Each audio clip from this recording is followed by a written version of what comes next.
welcome everyone to the County of Placer Board of Supervisors meeting for Tuesday, August 8th, 2017. It is 9:01 a.m. We're going to begin this morning with the flag salute read by Supervisor Wygant.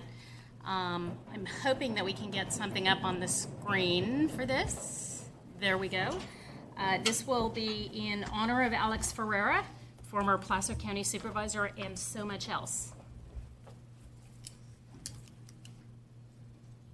I pledge allegiance to the flag of the United States of America and to the republic for which it stands, one nation, under God, indivisible, with liberty and justice for all.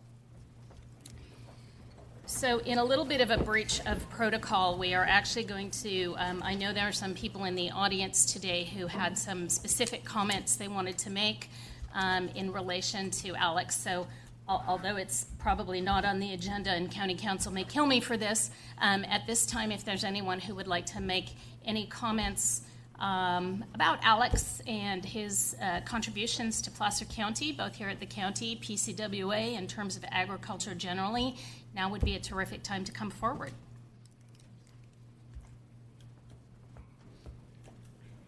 Thank you very much. I had to be here. It's because of Alex Ferreira that I live in Auburn, California.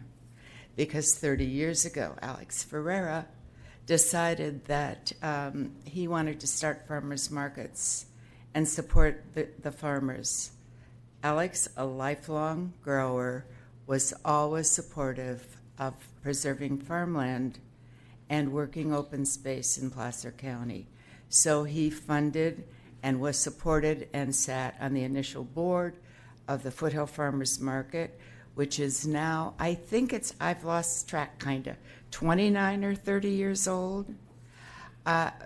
Alex is the one who understood the value of the mandarin crop, and Alex is the one who supported the openings and the Mandarin Festival for the last 25 years.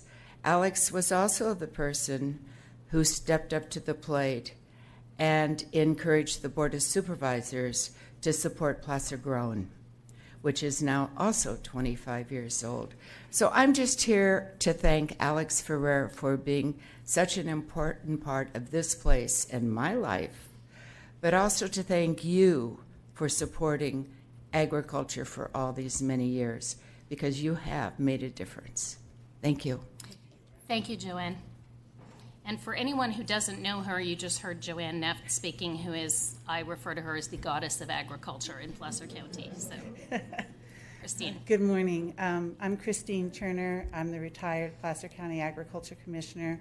Alex was one of the first people that I met when I came to the county in 1999 and was always so supportive of my department and the efforts we were making and marketing our Placer County agriculture, and was encouraging to me.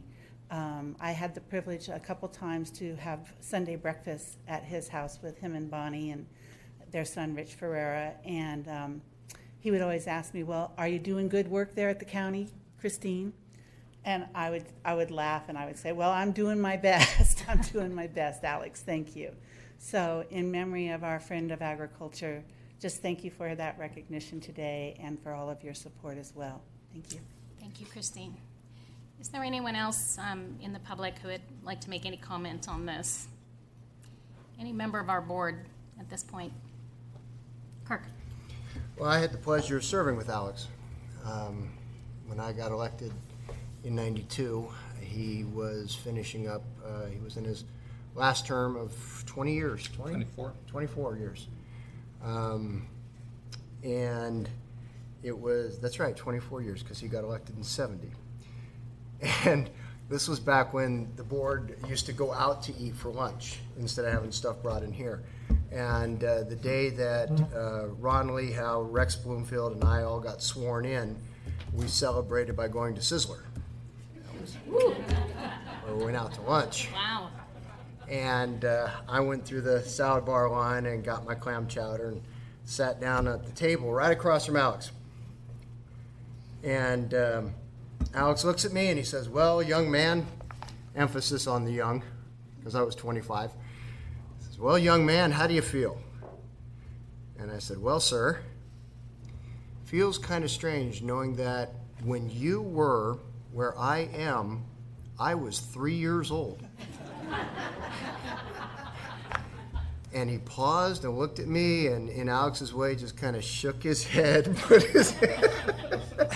And I think right then he knew what he was in for the next couple of years. But he was an incredible gentleman and a wonderful mentor, and somebody who always took the time when I was smart enough to ask for it.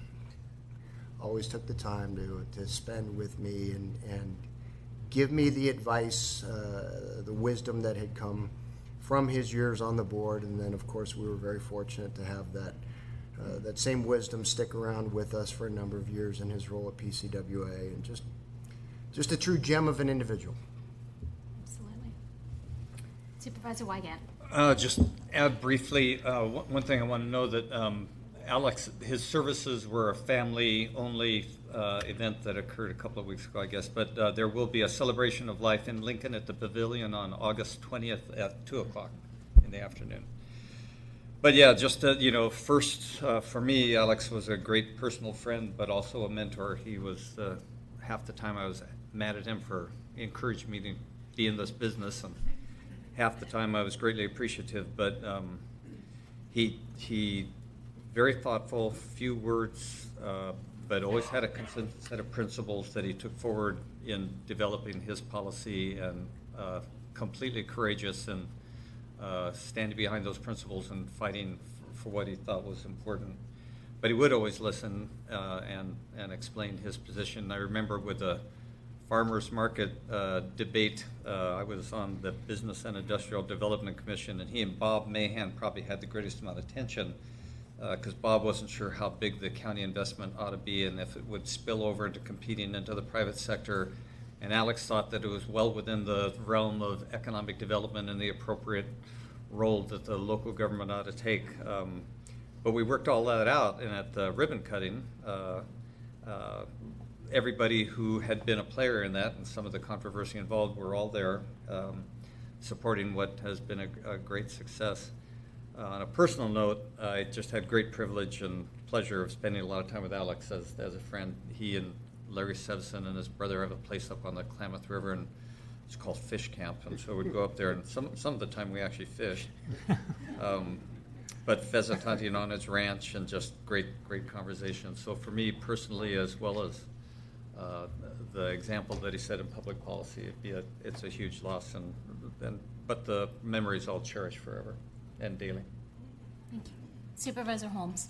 Yeah, I knew Alex even before I was elected, and I enjoyed the opportunity to speak with him. He gave me a lot of wisdom, and I asked a lot of questions about governing. He was, they call it the greatest generation. Alex was a member of the greatest generation, but I say Alex was a man for all generations. He was one of a kind, and I will always remember him. And sometimes when I make a decision, I'm going to say, I wonder what Alex would do. So anyhow, great guy. Thank you. Thank you. I certainly have not known Alex as long as a number of you. I was fortunate to meet him in 2008 when I first ran for this seat. And aside from telling me I was crazy, he gave me a lot of really good advice, and remained what I would consider to be a friend since that time. Every time I saw him, I got a great big hug. He was just, I don't know if he hugged all of you, but he was a hugger when it came to me. I will definitely miss him. He has been such an integral part of this county, both here on the county side and also on the PCWA side. But he was very helpful and very inspirational to me in better understanding the agricultural policies in Placer County and how important it is to protect our heritage and our history and make sure that it is not just history but future as well. So to you, Alex, virtual hug. All right. Thank you all for coming up for that. We're now going to move to the consent agenda. All items on the consent agenda have been recommended for approval by the County Executive Department. All items will be approved by a single roll call vote. Anyone may ask to address consent items prior to the board taking action, and that item may be moved for discussion. Is there any member of the board that would like to move a consent item? Any member of the public that would like to move a consent item? All right, seeing none, this is a roll call vote. Holmes? Duran? Yes. Wygant? Yes. Euler? Montgomery? Yes. Okay, we will now move to public comment. Anyone may address the board on any item not on today's agenda. Please limit your comments to 3 minutes, since the time allocated for public comment is 15 minutes. If all comments cannot be heard within the 15-minute time limit, the public comment period will be taken up at the end of the regular session. Please understand that the board is not permitted to take any action on items addressed under public comment. So if anyone has public comment, now is your opportunity to come forward. If you do have public comment, please introduce yourself. Welcome. Good morning, Supervisors. My name is Brian Myers. I'm the chairman of the Friends of Penryn Fire committee that we formed to support our Measure A. Our chief, Mitch Higgins, would be here with me, but he got called out on Saturday morning, and he's on a strike team somewhere up along the Oregon border fighting forest fires. So he's not here. But I'm here basically to say on behalf of the Penryn Fire Board, thank you. First to Janine Windenhausen for the incredible amount of work she did in the study. The factual and accurate information she put together about the finances of the 6 districts she studied really helped us with our voters. We were able to give them factual and accurate information about the condition of our fire district and the other fire districts, and so that really helped us. And I want to thank Supervisor Holmes. Supervisor Holmes did a yeoman's job for us in this campaign on Measure A. He signed off on the ballot argument. His name appeared on the ballot as a supporter. He endorsed the measure. He helped us raise $5,000 of the $10,000 that we raised for our measure. And most importantly, he came to every event we put on. Of course, there was free food at all those events. But he was there, and he was walking and talking and supporting us. And for that, we want to extend our heartfelt thanks to Supervisor Holmes for support. We're very proud of passing our Measure A at 78% of our voters in Penryn.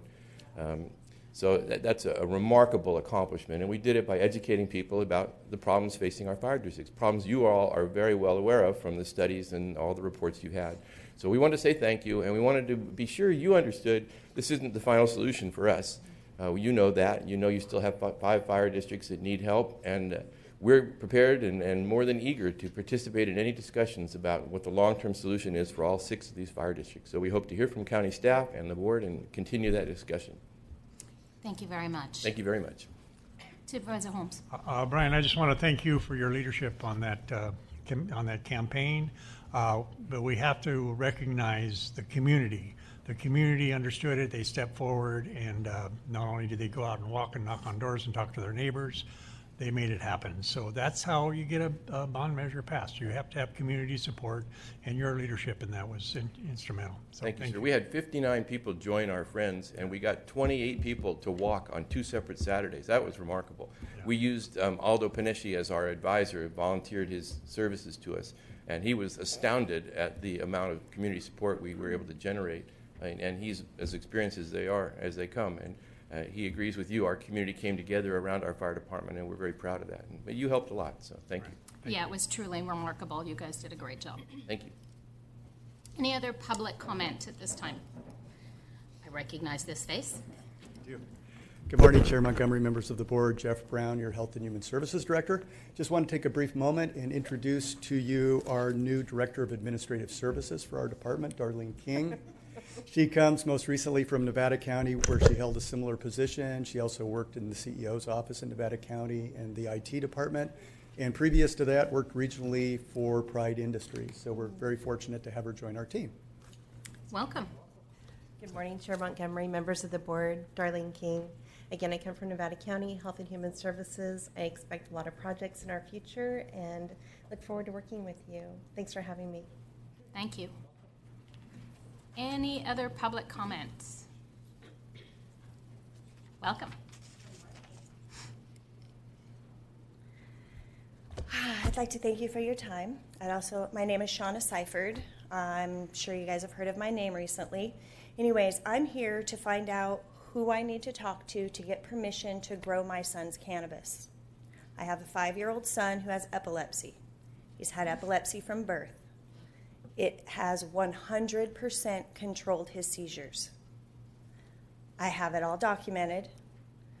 I was growing under Prop 215 with a legal doctor recommendation, and Placer County came in and cut down all my son's plants as well as all of the other collective members.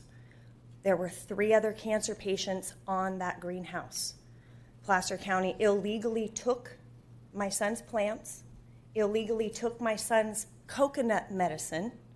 Placer County knows that it's not honey butane hash oil, it's coconut oil.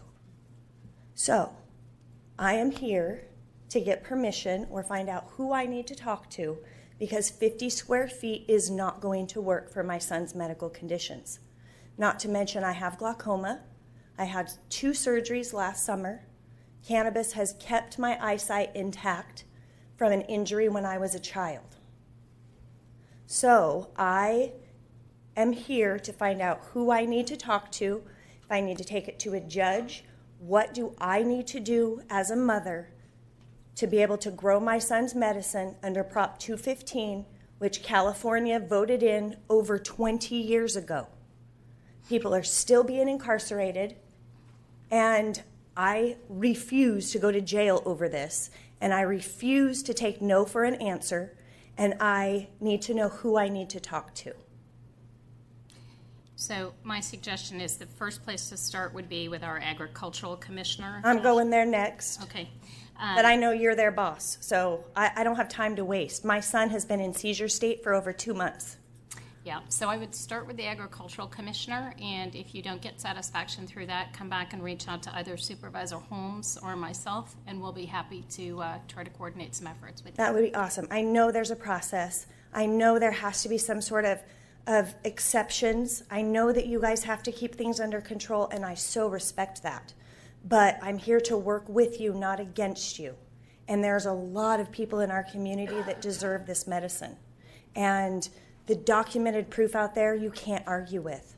And it is a day of new medicine. And I look forward to being able to help our community and have one of the largest co-ops to be able to provide medicine for free to all of our community members. And Supervisor Holmes has a comment. Next Tuesday on the 15th, the medical cannabis item will be heard here at the Board of Supervisors. What time? Do we know what time? We're not sure. It'll be Will it be 9:30. posted so 9:30? 9:30, yeah. And So is it here? it'll Yeah. be here. And what do I need to bring? Bring yourself. Myself, medical records, Oh, applications? no, we're just going anything? to have a discussion because this is a conversation that's been going on. We understand your concern, and we're trying to address it where it's regulated to a degree that it benefits you and doesn't harm neighbors. And so it's a work in progress, but we've done a lot of work on it, and we're going to be talking about it next Tuesday at 9:30 here. Awesome. Well, I've rented a house that doesn't have any issues with neighbors and whatnot, and I need to start off with at least 3,000 square feet of plants because my son goes through about 10 pounds a month, Okay, and it's documented. And Josh, if you could put your hand up just so, yeah. there you go. Yeah. You're my Perfect. next person. Thank Thank you. you. All right, thank you. Any other public comments? Okay, seeing none, I'm going to close public comment. I'm going to bring this back for board member and county executive reports. I'm going to start today with our county executive representative. You may notice this is not David Bosch sitting here today. David had a meeting in Tahoe that conflicted with today's meeting that was critical for him to be at, so we have asked Becky Riggin to step in. Becky. Yes, thank you, Madam Chair. So from the County Executive Office this morning, we have a brief overview of a recent ad campaign in the American Airlines magazine featuring the greater Sacramento region with a spotlight on Placer County. So here to present this item is Sherry Conway, the Director of Economic Development. Good morning, Madam Chair, members of the board. Briefly, I do want to highlight that before each of you this morning is a hard copy of the August 2017 issue of the American Way. That's the American Airlines magazine that sits in the seat pocket in front of you when you're on the airplane. This is the front cover of this issue, and what's a fantastic opportunity for the greater Sacramento region was that we, as Placer County, actually, I think, fared fairly well in the editorial piece. As you see here, there's a nice quote from our CEO, David Bosch, a nice little piece that features specific information about the county as well as some of our cities. And then you'll also see that we took the liberty to place an ad along with our partner cities in the issue. And what was fantastic is that my counterparts in the cities and I all worked together with our PIO. I want to give a great shout out to Dee Dee's crew to include the hashtag #PlacerMade on each of our ads. And what that will do is drive traffic to the site. I invite you all to check out our hashtag #PlacerMade. You'll see there's plenty of traffic happening there. Here's a close-up of the ad that we created, which clearly depicts the ability to work and live and play here in our county. Thought it was super creative, and with that, I'm happy to answer any questions that your board may have. Any questions from any member of the board? I just want to say thank you. Yeah, very well done. I recognize a few people in that photo, but very well done, and I hope that we see some really positive outcomes from this. We'll be tracking it, and I'll be reporting back to your board so that we've got some metrics to use to measure the outcomes from this ad. Great. So, thank you. Thank you very much. Becky, anything else from CEO's office today? Okay. Any board member reports today? Okay. I did want to mention that we received a letter from the National Procurement Institute of Rockport, Texas. And I just wanted to share this. Our procurement department has earned the 2017 Annual Achievement of Excellence in Procurement Awards. And while that is notable, I think what is more notable is that we have received this award for 15 consecutive years, which is really quite impressive. They look at agencies throughout the United States and Canada, and so for us to have received that for 15 years consecutively is really, truly remarkable, and I wanted to take the opportunity to thank our procurement department. So that is it for board member and county executive reports. We will now move to our 9:10 timed item. This is a county executive item. This is the Placer County 17-18 Housing Program Work Plan and updates for the Eastern and Western Placer Nexus-based fee studies. That's a mouthful. Yes, it Welcome, is. Jennifer Merchant. Thank you very much, Madam Chair, members of the board. Jennifer Merchant with the Placer County Executive Office. So this presentation, as referenced just now by Jennifer, will include a couple different components. We'll have some information that's provided by Catherine Hansford with Hansford Economic Consulting on both of those in lieu fee studies. And then Shauna and I will handle the bulk of the discussion on the work plan, and happy to answer questions after that. Okay, so the actions requested will be to receive the presentation, receive an update on the Eastern and Western Nexus-based fee studies, and also to approve the fiscal year 17-18 housing work program. An outline for the discussion today, I'm going to briefly review with you the outcomes and discussion points that occurred at the April 4th workshop, review the work plan components. There are a couple different areas that we'll be going through there. And then Catherine will talk about the in lieu fee studies. We did have a couple public workshops on those back in June and overview what the studies demonstrate, as well as discuss some of the feedback we've received from the public to date.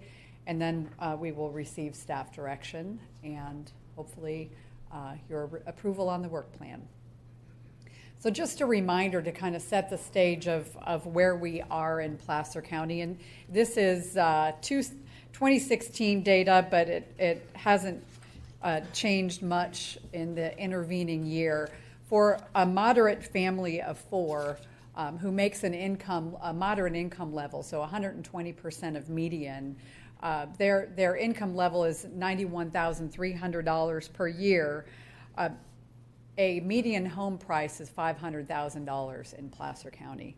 And what those folks can afford is about $100,000 shy of that. So your median family making a reasonable income is unable to achieve home ownership in Placer County. I will say in eastern Placer County that challenge is even greater. And this not only impacts folks who are aspiring to home ownership, but also families who are aspiring to rental, because rental rates have increased so significantly in the state of California over the last several years. So some of the challenges we have in Placer County implementing housing, one of the key ones is probably obvious to many of you, is funding. We don't have that redevelopment agency anymore with the additional funding that we were able to set aside. In fact, the state required us to set aside 20% of money for housing. We no longer have that set aside that is directed. It's something that your board could act upon to do, but that isn't something that automatically goes into a bank account specifically for the purposes of housing. We do have $1 million in our housing trust fund. As you can imagine, I don't know how many of you saw that article in the Sacramento Bee a week or two ago, the Mercy Housing Project that's going up in Roseville right now. Those affordable units cost just under $500,000 per unit to build. So that $1 million would not take us very far in leveraging our private dollars. So we think we do need to identify additional funding. The future fee revenue is uncertain. That could change with the in lieu fee program if your board chooses in the future to implement such a program. And then there are changes at the federal level related to policy, housing policy, funds available for grants to different jurisdictions, as well as federal tax changes that could change the interest level in accessing different grant programs and tax credit programs that could impact our community's ability to attract and leverage our local dollars to receive other funding. Staffing, we did lose 5 of our 6 redevelopment housing staff in 2012. We have added a new person, a principal planner, who is sitting in the audience here, and you'll hear from Shauna Purvines a little bit later. So that's the bright side of the staffing issue. And also, we have worked to form a multidisciplinary housing unit, and I'll talk to you about that a little bit in more detail in a second. The real estate market, we know short-term rentals, VRBO, Airbnb, et cetera, are utilizing some of our housing stock that had formerly been available for long-term rentals.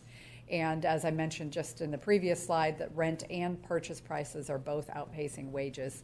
And interestingly, we did hear in some of our conversations recently with folks in the land development community that low land values are currently in Placer County, creating a situation where developers want to hold on to that land until the land values rise because they can't really get the return on investment that they were hoping to get with those low land values.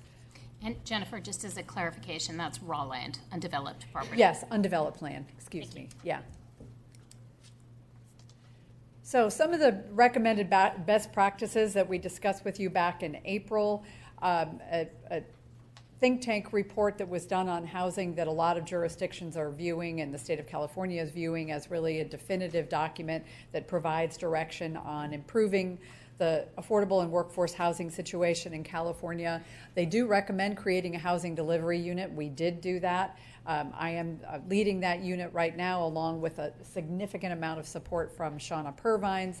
Also, Sherry Conway is a participant in that unit to give the economic development perspective. We've got our Department of Public Works and Facilities engaged because we're looking at properties. We're figuring out how to work on our own Placer County-owned properties. So we've got a core group of, and I missed Health and Human Services. Jeff Brown is engaged because of the relationship of housing and homelessness and our Section 8 vouchers and looking for opportunities to provide housing to folks who are accessing our social services.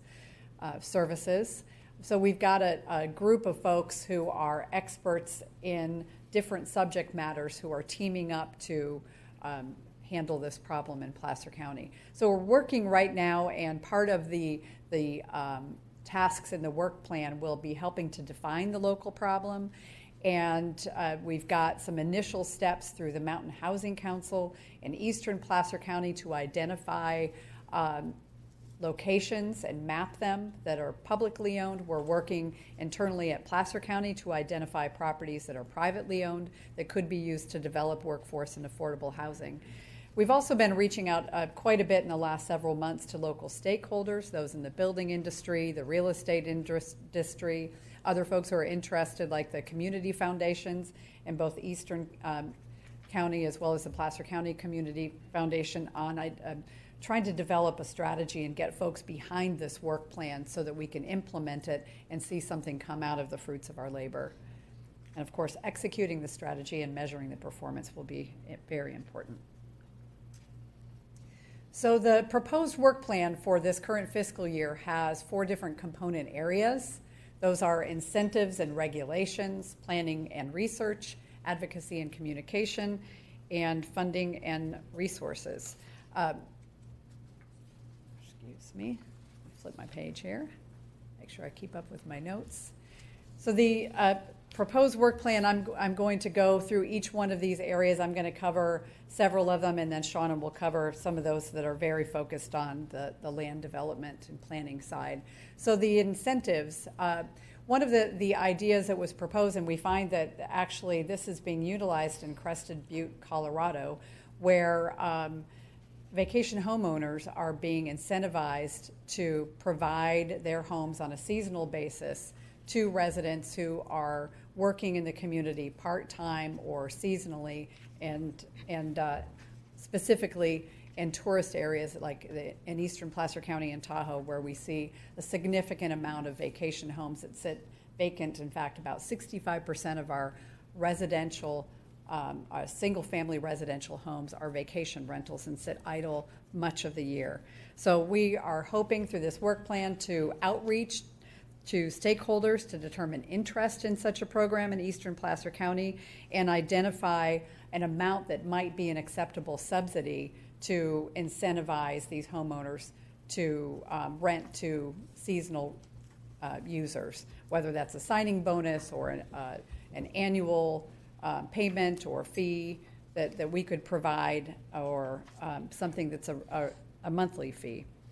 Also, on second units, we've got 2 things that we're going to be working on in the upcoming year with your approval, and that is developing prototype plans for common size second units. So there are a lot of common size garage homes, homes above that are built, could be built above garages, or units behind homes that we could develop prototype plans for, working with architects and builders in the community, and make those available to folks as they come in and want to develop a second unit above their garage or in a back area of their home.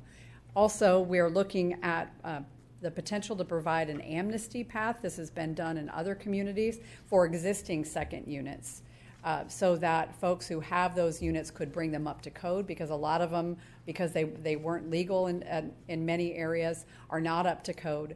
But if we provided an amnesty path, they could do that, and we could be assured that they're meeting today's standards, but also legalize the units that had been built previously without permits.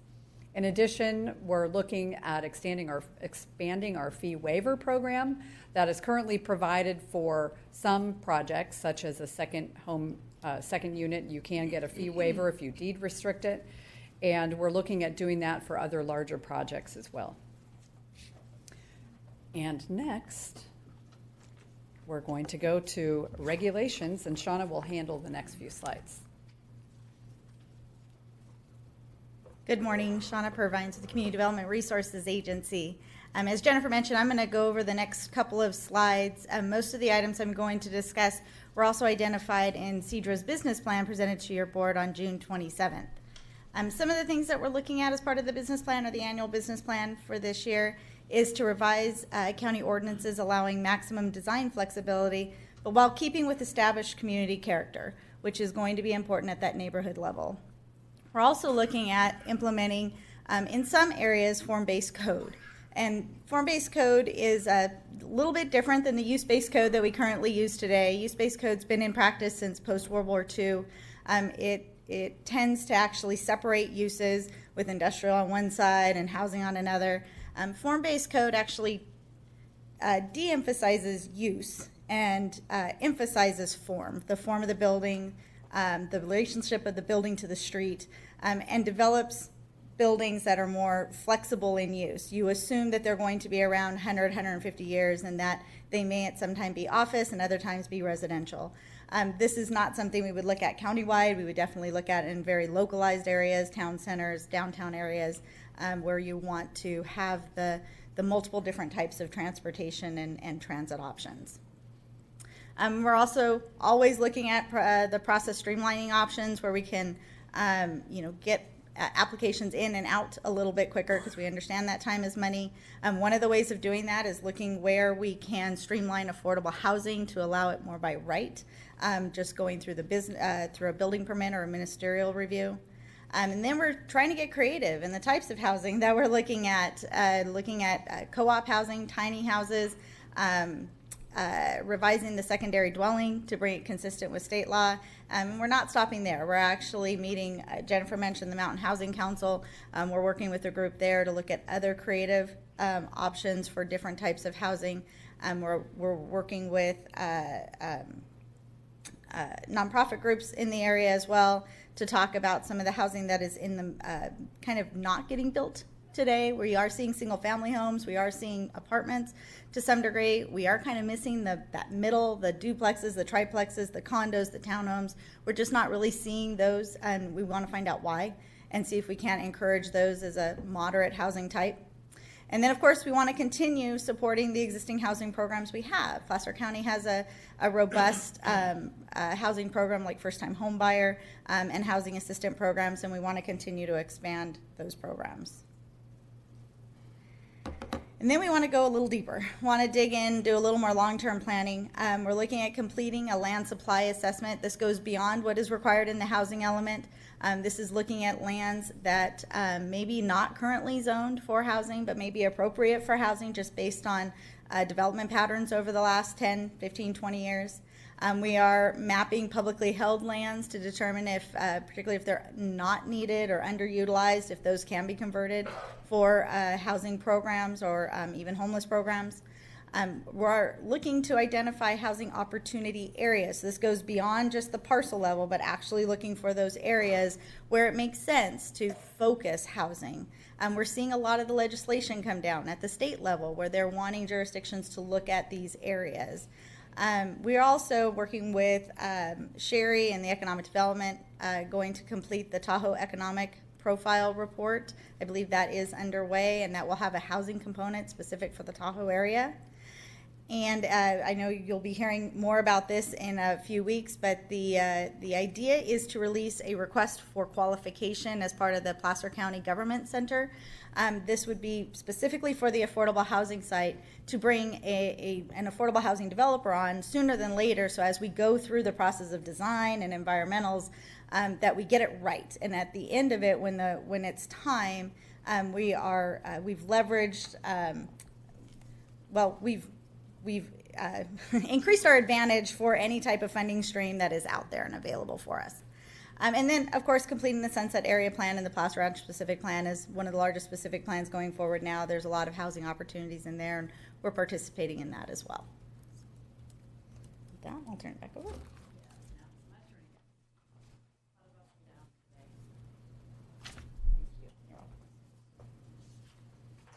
Okay. So one of the other components of the proposed work plan is legislative advocacy. We do a fair amount of legislative advocacy right now around a variety of topics. It's led out of the county executive office, but we know that there is a lot happening with housing in the state of California as well as in the federal government. So we want to continue to engage advocates and also work with other jurisdictions and other private sector stakeholders to ensure that our goals regarding housing can be met. There are a couple measures before the legislature right now that seem to be moving forward. There's SB 35, which is something I kind of call a by right light. So it's basically if you're not meeting your regional housing needs numbers, your RENA is what that's called, the state could come in and require you to allow projects to go forward on certain properties that meet certain criteria. So you've got them zoned, they're of a certain size, and a project would be allowed there. They can skip through a process. So it's a bit of a carrot and a stick approach, but allowing projects that meet current standards to go forward. Based on those criteria, Kelly Berger and our GIS department did an analysis on that, and it would free up, assuming we didn't meet our RENA, about 49 properties that would be allowed to kind of skip through or go through a more quickly paced development process. So it doesn't have a significant impact in Placer County, and again, this is assuming we don't meet our RENA figures, but it would have some impact if that one were approved. There are a couple other funding measures that are being considered right now, Senate Bills 2 and 3. One of them is a $75 fee on non-residential real estate transactions that would go into a fund and then be distributed based on criteria that's, I will say, unclear to us, but we're working to understand that and ensure that Placer County would get its share if that were put in place. And then another $3 billion bond that could be proposed to go forward on the November 2018 ballot that could provide funding for housing as well. And again, we're not certain how that one would be allocated, and that's something we will be working on if that does go forward to ensure that Placer County does get a share of that revenue. Communication and partnerships. I mentioned this at the offset of the presentation because it really is a big part of what we've done to date. We've put up a new website. We've made some improvements to that so it's easier to find information about housing. We will be developing fact sheets as different things occur so that we can get information out on a quick basis. As an example, with the second units that are going to be coming before your board later or probably earlier in the fall, we will have fact sheets about what the code changes are and what that does to facilitate development of second units, the Placer County Government Center, when that goes forward. There'll be information on that as well as the work plan that's before you today. We've also developed partnerships with the Mountain Housing Council. That's something your board approved back in April, and Jennifer Montgomery is the representative of Placer County on that, and I've been pretty engaged at a staff level and doing research and pulling together information. We've also done a lot of outreach to the Placer Community Foundation, the Building Industry Association, the Placer County Association of Realtors, Tahoe Sierra Board of Realtors. So we're really trying to engage a broad cross-section of the community in housing. So we're hearing what the needs are and assisting in putting tasks in our work plan that are meeting those needs. We also will be analyzing over the coming year, expanding partnerships through HHS with potential other housing authorities and what we can do if we combine with other housing authorities. Is there a bigger bang for the buck for Placer County if we do that? And of course, we are working with developers, or will be working with developers, on the Placer County Government Center as that project goes forward. I will say we have received letters, or your board should have received those 2 letters regarding the proposed work plan. They actually focus a little bit more heavily on the in lieu fee studies, but from the Contractors Association of Tahoe Truckee, as well as the Placer Community Foundation. So there is a keen interest and high engagement from different sectors of the community on this topic. And then funding, the big fun part. We are proposing in the work plan to develop a funding strategy. The first part is identifying preferred uses of existing sources, whether those are private sources, county sources that could include TOT, the former redevelopment money, capital funds, et cetera. So we will be looking at, as part of that strategy, existing funding sources. And then also we will be developing pro formas for certain properties that may be of interest for Placer County to engage in. We've had a lot of people reaching out to us saying, I've got this property available or that property available, and sometimes we can take a quick look and decide that might not work. But other times we might want to do a little bit more deep analysis about whether those properties would be eligible for tax credits and may be something that could help us if we were to retain those properties or to work with the developer on those properties, additional grant or federal funding. So it's something that we think is important as part of this work plan to have that ability to go out and develop a pro forma so we can determine whether a property would be something eligible for other funding sources we can leverage. And then of course, there are grant funds out there, community development block grants and other grants that we will be looking at to access. And then there are opportunities for new funding sources as well. TOT is something that I referenced under the existing, but there's been a fair amount of discussion, at least in eastern Placer County, about whether TOT funds could be increased to pay for certain things that are desired in the community, such as transit, trails, and housing is also something that's been mentioned. So it's possible over the course of the next year that additional source of funding could be analyzed as well. And then finally, the in lieu fees as something that has been considered. The housing work plan, or excuse me, the housing element did suggest that we do these fee studies. So we have done one for the eastern Placer County and one for western Placer County. And the next slide, I believe, is we've got a series of slides here that are specific to the affordable housing fee studies that were completed and the workshops that we did in both the eastern and western county communities back in June. So Catherine Hansford with Hansford Economic Consulting will come up and provide you with some additional information about the fee studies, as well as the feedback that we've received to date on those. Come on up. Hello, I'm Catherine Hansford. Also with me today is Larry Mintier from Mintier Harnish, who also worked on this project with me. So the purpose of these studies was to determine the maximum justifiable affordable housing fees. And I put maximum justifiable in bold because these studies were done to meet certain legal nexus requirements. And therefore, the fees that are calculated are the maximum amount that could be implemented in connection with that nexus. And the fees were done for new market rate residential development as well as commercial or non-residential development. As Jennifer has already said, we did two separate fee studies, one for Eastern Placer County and one for Western Placer County. So in both of these studies, we demonstrate the nexus, that's the relationship between new development and the increase in demand for affordable housing. These fees may be implemented as either an in lieu fee or a development impact fee. So the studies were prepared to the standards that would be required for a development impact fee. However, they also could be implemented as an in lieu fee. And I think it's very important that we understand what these different terms mean.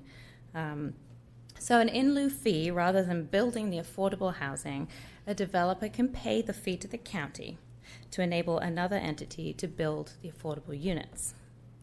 The in lieu fee is deposited into the county's housing trust fund and leveraged there with other funds. Could be tax credits, could be grants, etc.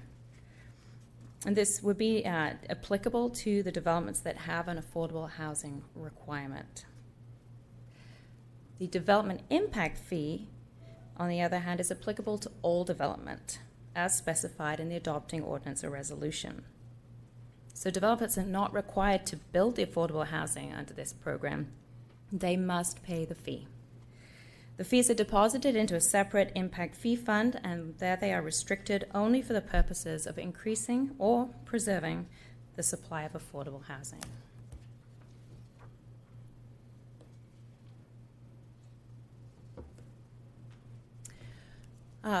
The basis for the fee is that development of new residential and non-residential land uses will generate the additional need for affordable housing.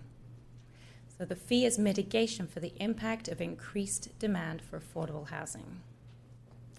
The fees will be used to increase the supply of maximum of affordable housing in the fee area. And the fee is calculated based on two key things. One is the number of income-qualified worker households that are generated by the new development, and the other is the affordability gap to house those requirements. And the affordability gap is the subsidy that is required to construct an affordable unit.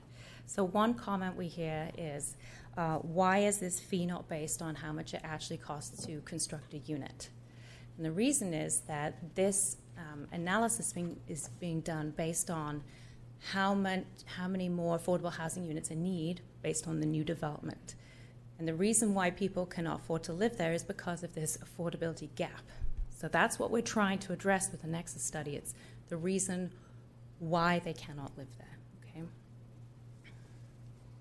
And that methodology has been upheld in court in Colorado as well. And the Lieu Fee this methodology has also been met many times in California. Okay. So I'm just going to cut right to what the results of the fee study were. This is for the Western Placer County.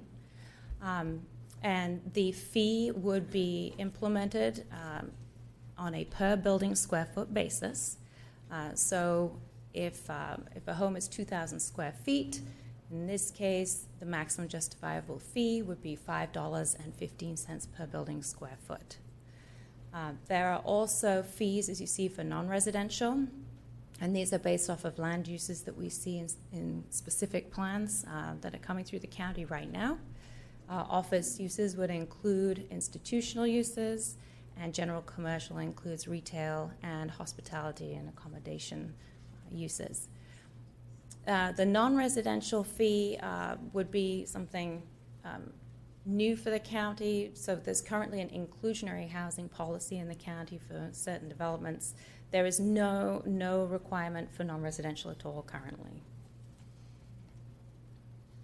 And so the study does provide that nexus to implement the non-residential fee if that's something is desired. And I think it would help to put it in perspective. Sacramento County, they currently charge a fee of $2.61 per building square foot. And we do show in the studies how these maximum justifiable fees compare with other regional agency fees. These are the maximum justifiable fees for the Eastern Placer County. And what you'll see immediately is that it looks very different from the Western Placer County. And so the reason for that is that the housing market and development market is very different in Eastern Placer County to Western Placer County. So when we started out with this study, we looked at different types of housing in the different parts of the county. We looked at prices, we looked at sizes of units, and based on all of that research, it seemed more relevant for Eastern Placer County to look at housing in terms of pricing ranges, because if you could have a condominium in Tahoe that is just the same price and just the same size as a residential unit is, a single-family residential unit. So we broke it down into different price ranges, and then we have also a fee there for multifamily, and that's apartments essentially. Also looked at non-residential uses in Tahoe.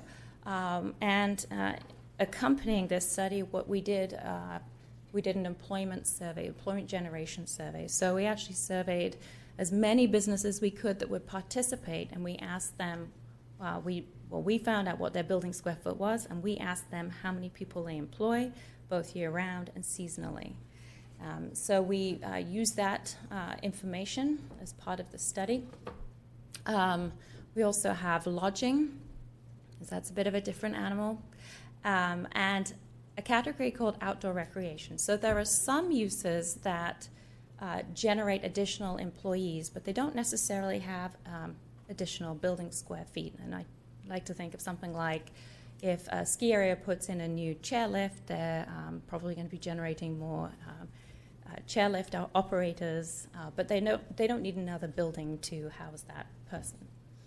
So in the study, that's a very difficult thing to determine and would really need to be on a case-by-case basis. We also looked at campgrounds and determined a fee per campground site.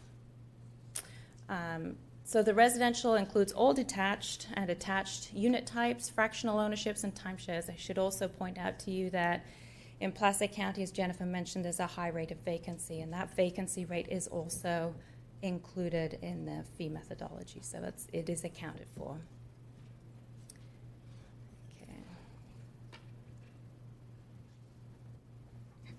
Okay.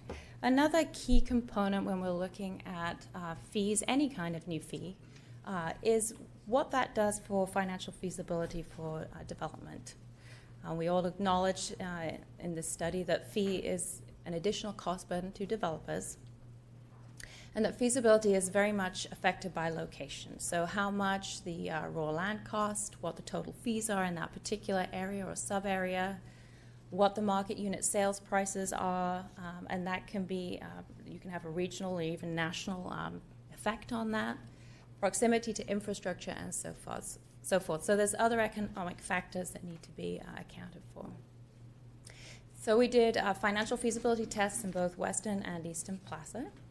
And in Western Placer, the main finding was that an additional fee, and we did run the test at the maximum fee level, may make some locations preferable to develop over others. It's not anticipated to affect the total development amount or the pace of development in the county, but it could affect a developer choosing one site over another, for example, where they want to develop first. Just to give you kind of a broad overview, currently to develop a single-family home in Western Placer County, it costs anywhere between about $40,000 and $60,000 in fees. This new maximum fee would be in the range of adding an additional $10,000 to $20,000 on top of that unit.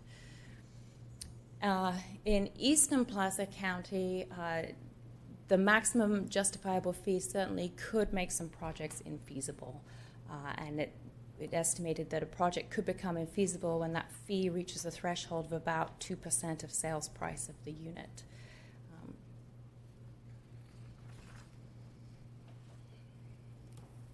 Okay.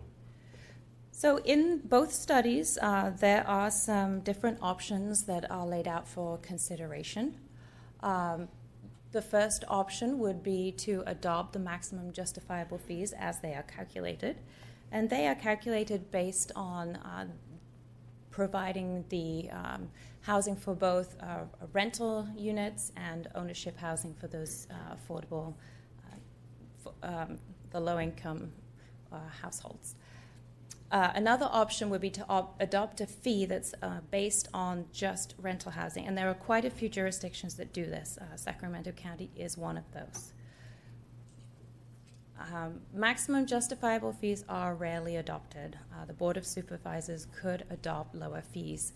We see particularly in the Bay Area, the fee studies come out with very high numbers, and the agencies there have adopted much lower fees than are provided for in the Nexus studies. Another option is to reduce the fees from the maximum justifiable level. In Tahoe, as I said, that's when you meet that feasibility threshold, about 2% of sales price, you'd have to lower the fee to about 50% of the maximum justifiable fee to meet that feasibility threshold. And then the other option is to reduce the fees from the maximum levels by contributing other funding sources to the program. And so one thing we heard was, transient occupancy tax, maybe have real estate transfer fees, or you have some other form of funding that you recognize is being put toward that difference between what you want to set the fee at versus how much revenue you really need. Okay.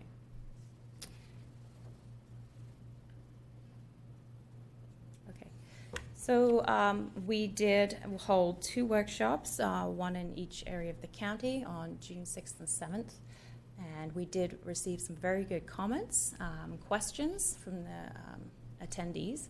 And so I'm just going to run over a few of the key ones that we heard, and not all of which we have answers for today. The first one was that having a consistent fee for every project is a good idea. So currently it's a bit more of a piecemeal, case-by-case basis upon which developments may pay a fee. And so there was one overarching comment. It would be good for developers to know what their fees are, helps them with their performers. It provides more of a level of certainty and consistency across the board. The county should consider not levying this fee on small projects, just on big ones. There are examples of jurisdictions that provide exemptions for smaller projects. For example, if you have less than 7 units in a new development, those kinds of things, or if you generate X number of employees, there's certain thresholds at which you would have to provide the affordable housing or pay a fee. Question was, how successful are these fees in getting affordable units on the ground? There is literature on this. In addition, it may be worthwhile reaching out to other agencies that have these types of fees and asking them how successful they were with their programs, how much they've actually been able to build with the fees that they've received. There was concern that a fee on non-residential development would stifle growth in that market. The 2 fee studies do show comparisons of the fees to other jurisdictions, but they don't specifically address financial feasibilities for non-residential like it does for residential. Can the county tell us how many parcels this fee would affect? That's certainly not something we can answer for you today. Could such a fee be phased in? Absolutely. Other agencies have done that, so that is a possibility. You could require the developments to build units and not accept a fee. I know Roseville is often brought up as an example or as a comparison, and Roseville generally does require that developments build their affordable housing unit requirement. They will only accept a fee in some circumstances, for example, if only 1 unit or 2 units are required. So that is an option. You could require development to build the units. Consider not imposing a fee in areas where the county wants to encourage development. That's very much a policy question, so I'm not going to address that. And if you used a different fee methodology, would the fee amounts be different? And I can tell you, probably yes, very, very likely. So there has been review. I think it was University. I think it was at Berkeley where they did a review of different types of methodologies being used by consultants in the state of California to do these nexus studies, and there is huge variation. Absolutely, there are so many sources of data that go into these calculations, and they are complicated, and you would have different amounts. You would also have different amounts from year to year too, because your data changes from Bureau of Labor Statistics, U.S. Census. Your sales prices in the locality change year to year, so it is something that would fluctuate. You could. Some places do have certain formulas that they tie to these fees so that they can adjust them each year. Staff can adjust them each year. Also, one idea that is described in the Eastern Placer County Nexus study is to set the fee based off a percentage of sales price, because that way it follows the market better. So I think that's my slides. Thank you. Thanks, Catherine. Madam Chair, Getting- just quickly. Yes. Do you have a question? Yes, just to be clear, though we've just had a very good, detailed overview of the fee study, the board is not being asked to take a position on adopted fees today. Absolutely, that is correct. Yes. We are providing this as information so that we can get additional public comment and receive direction from your board on whether you want us to proceed with more analysis, and if so, what areas are you interested in us considering further or not? Absolutely. Thank you for making that point. I've made it a couple times myself previously, but neglected to do that today. So a little bit on next steps. Just wanted to make you aware of where we are in the process here in the next few months. On September 5th, we expect to have your Department of Public Works and Facilities staff bring forward a preliminary EIR scope for the Placer County Government Center. And we will be working on preparing an RFQ or an RFP to identify an appropriate residential developer for that property. On October 3rd, we'll be bringing forward to you the zoning text amendment on the second dwelling units that have been reviewed by the MACs and the Planning Commission by that time. In November, we're hoping to bring back some more concepts should your board want us to do some more analysis and perhaps have some consideration on moving forward on the in lieu fee study options. And then in December, we think we may be ready to have a broader discussion on the RIP-TIF or former redevelopment money. There are potential uses for that, including housing capital projects in the Sunset Industrial area. So we'll probably have a broader discussion on that before the end of the year. And just reminding you of the board actions requested, which of course include accepting public input and taking direction from your board on the in lieu fee studies or any other components of the work plan. Okay, we will start then, since staff has finished presenting, with any clarifying questions from the board. We will then open it up to any public comment, and then we will bring it back to the board for additional comment, philosophizing, however we want to characterize this today. So, are there any specific clarifying questions from any member of the board? Kirk, your light is still on. Yeah. Yes. Does anybody know what the multiplier is for common areas in apartment buildings? If I'm building a 1,500 square foot apartment, 2-bedroom apartment, what's my multiplier on that for common area? No idea. Mr. Falk, if you know when you show up here, if you'd let us know, or if somebody knows, has any idea what the multiplier is, that would be helpful. No, we can find out though. Yeah, very curious to know what that multiplier is. Do we know what happens to the overall cost of construction, cost of a project when government gets involved? If I'm a private builder of apartments and I just want to go build apartment buildings regardless of what they're going to rent for, what are my costs of construction just doing it on my own, purchasing my own land, paying for my own labor, buying my own materials, complying with all private regulations, and then what is the cost additive effect the minute you add a government dollar in incentive to that project? What does it do to the cost side of the ledger in order to accept an incentive? I do not have an analysis completed and on that, but I can, maybe it's a rhetorical question. No, it's not. It's actually not. It is, but it is, however, if we are looking at this issue of affordable housing holistically, all involved at all levels of government, then I think we need to have an honest conversation about where government artificially increases the cost of delivering a product into the marketplace by adding in all kinds of requirements when it comes to prevailing wage and additional things that get rolled into a project the minute a government dollar touches the project.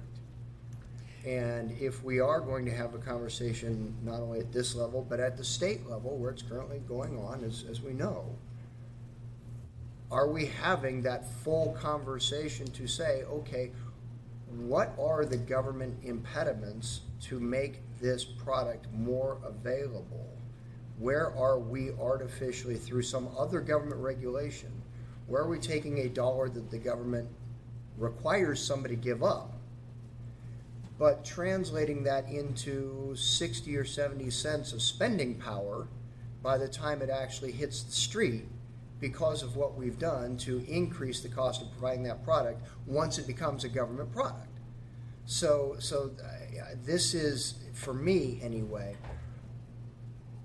I've never believed that the solution for making housing more affordable for some is by making it more expensive for others. And that's what we're talking about when we talk about this fee study. We're simply saying to the vast majority of the consuming public, we're going to make your house more expensive in order for the government to then go and address this issue. And while we have the certainty of the increasing cost, the actual delivery of the product is somewhat dubious, as we've seen. And we might be talking under a fully implemented fee structure, as was brought up today. I think the example was used on a 2,000 square foot house, and it came out to $10,300 when you add in the fully burdened fee. Amortize that over a 30-year mortgage, over $18,000 is what that costs, built into a 30-year mortgage. And so while folks immediately want to gravitate toward a fee, I want to make sure that we are doing everything that we can to eliminate artificial barriers that create cost in the marketplace first and foremost. And the reason I asked the question on the open space the common area calculation as it relates apartments. I know that in most areas of Placer County, our community plans, we have height limits, height restrictions on most of what gets built. An average Rayleigh's store is 50,000 square feet. An average Walmart store is 100,000 square feet. If you eliminated artificial barriers and maybe created some kind of an incentive, how many apartment units going an additional 1, 2, 3 stories high above a Walmart ceiling height, how many apartment units could you put right on that piece of dirt? And what do you accomplish by doing so? You've now got 2 utilizations of the same square foot of dirt. You've got the commercial floor area and the residential above it. You are driving residential into high traffic areas, creating more walkable areas, and much, much better for transit. Looking at opportunities to rethink what we've historically, I mean, right now you drive around Placer County, you'll see apartments where we have them adjacent to the commercial square footage areas, but not incorporated with, to the most part. So how do we get dual utilization out of that 1 square foot of dirt, thereby driving that as a cost factor out of delivering that affordable component for the housing? So this is where I'm going with this, and pardon me. Given that the state does seem to be talking about the issue, but talking about it largely from the standpoint of how do we go create additional bonded indebtedness and burden the future taxpayers of the state with additional bonded indebtedness, I don't know how much attention they're paying to where the government creates cost drivers that inhibit our ability to actually deliver the product into the street. And so I'd like for us to be a part of that conversation as well. Okay. So those are just some of my thoughts as we open up the conversation. Thank you. And I do think I have at least a partial response for you on the cost of development with or without government. It really depends on the location. So I can tell you from my experience in Eastern Placer County that prevailing wages as a governmental requirement doesn't do much. Well, no, to in the Eastern cost Placer County, because it's more expensive. It's harder to get employees in the Eastern Right. Placer County to begin So with. on the when you're eastern talking side- skilled trades and all the rest, Right. it's much more expensive for those trades. I get that. Yep. I mean, we all know Tahoe's its own animal when it comes Yes, to it is. pretty much anything. It's a Right. microcosm, and you can't compare it to anything else. Right. On the western side, it would probably have a bigger difference, but I think the difference is in working potentially with affordable housing developers where they want to go Well, in and access the but tax let's credits. take everything. I mean, let's really sit down with the USA Properties folks and say, okay, for you to bring a project to market, what is your timeline? What do you anticipate it's going to take you to work with I was going to say housing redevelopment agency, but to work with a government entity? What is your timeline to get to market? You who specialize in using government tax credits to provide affordable housing. From project inception to market, what's your timeline? Versus private sector, what's your timeline? because obviously we know the more compressed that is, the lower the cost of providing the finished product. So you have the time associated with it, with working with government and delivering a product, and then you have the additional costs associated with the minute you accept the government dollar, now you have these additional regulatory barriers or cost barriers, what have you, that are cost drivers. So I'm going to look at both of those components. Absolutely. Thank you. Supervisor Wygant. I know some of our meetings, Jennifer, there's been discussion, and you guys are keeping some level of an eye on what's happening in our other Placer County jurisdictions. So, I mean, to me, we need to have success with this county-wide throughout the county. So, as we go forward, you'll hear from me more idea of making sure we have measurable goals and we get feedback as to how well or not we're doing.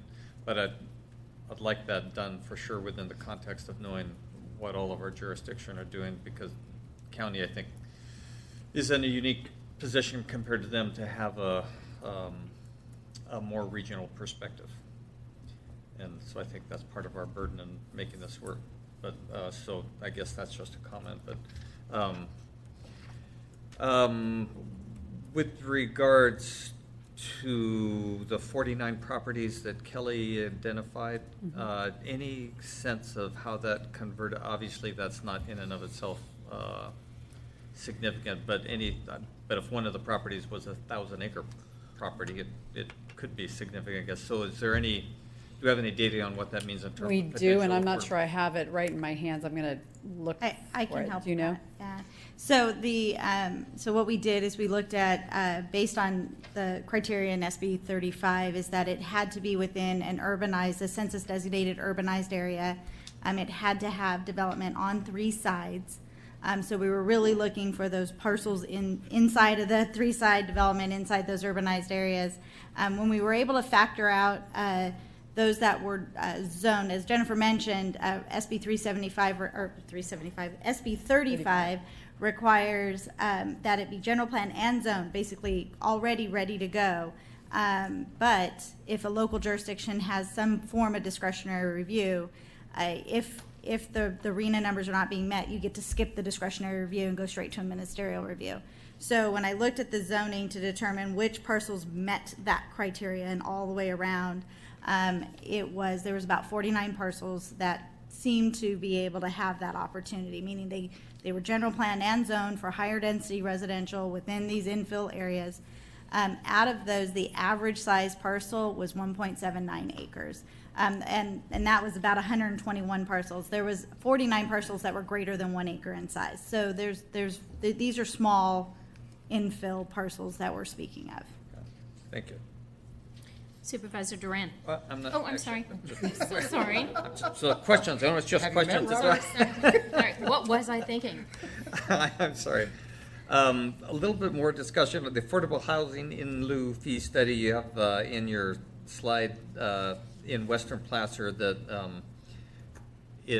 what I'm left with is that the fee as per the calculation wouldn't have an impact necessarily on pushing those projects out of the market, but on the eastern side it would at a 2% threshold. So how did you measure, so like a $20,000 fee on a $500,000 house is 4%, and in the eastern side, if it pushes up the price by 2%, that causes it to be out of market. I'm going to let Catherine answer that one. Okay. She's a smart one on that. I know they're different markets, but Yeah, so they're different markets, and we do take market data from each of those. So we looked at price of raw land, we looked at the cost to develop the land, then we add on all the different jurisdiction fees. So not just your county fees, but up in Tahoe, we also have TRPA fees as well. We did look at it in basin and out of basin. However, so you will see that analysis in the tables. However, when I talk about the 2% threshold, that sort of does away with that difference between in and out of basin. I wanted to look at it for the whole of Eastern Placer County. You wouldn't want to implement a fee that is for in basin and out basin, I wouldn't think. So it was really, if you are, where does that threshold land? And it is important to acknowledge, and I do acknowledge it in the reports, that this statement cannot be made to every single parcel. And even in Western County, you have geographic areas that are very different from others.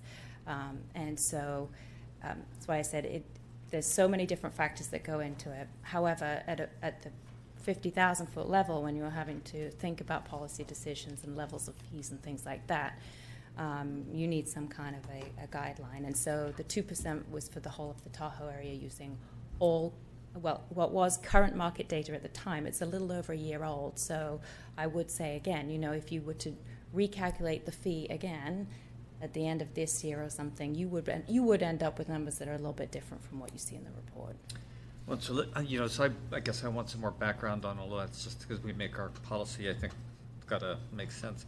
But I think one conclusion I would assume, without having that background in the depth that I think I need, is that it sounds like up in the eastern portion, but I'm really intrigued with the difference between the basin and out of the basin, because they strike me as being dramatically different animals. Yep. Not to mention the fact that the animal up there is really dramatically different from down here. But it sounds like it's just closer to the edge up there. Correct. To pushing something out of the market, not yes. being sellable. Correct. So you would agree with that? Yes. But on the other hand, the demand, I think, for employee housing seems to be so much more intense also. So on one side, you've got that incentive, but contrasted with the pricing such that you're just close to the edge of the markets. Yeah, one maybe important thing to remember is 2% of a sales price in Eastern Placer County is very different from 2% down here in terms of dollar numbers, and then what you can do with that money. Of course, construction is very expensive out there too. So the relative dollar amounts are quite different. Okay, good. So I think I'll need to study that more, but thanks.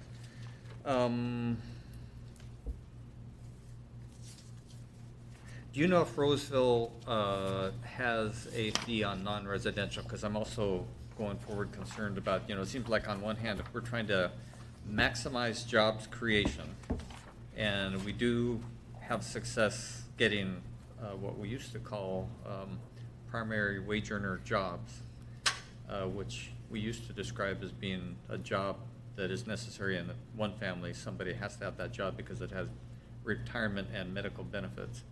But if we're successful on one hand with that, it seems like it goes a long ways to solving, from a market mechanism perspective, the housing issue, not in and of itself. But I do have some concerns, I guess, about what the fees would do to our ability to create those jobs, which would then be a hindrance in helping solve an affordable housing issue. So I guess, have we thought about that, or can we look at it? There was an analysis done on Roseville. I don't know if we have Catherine's.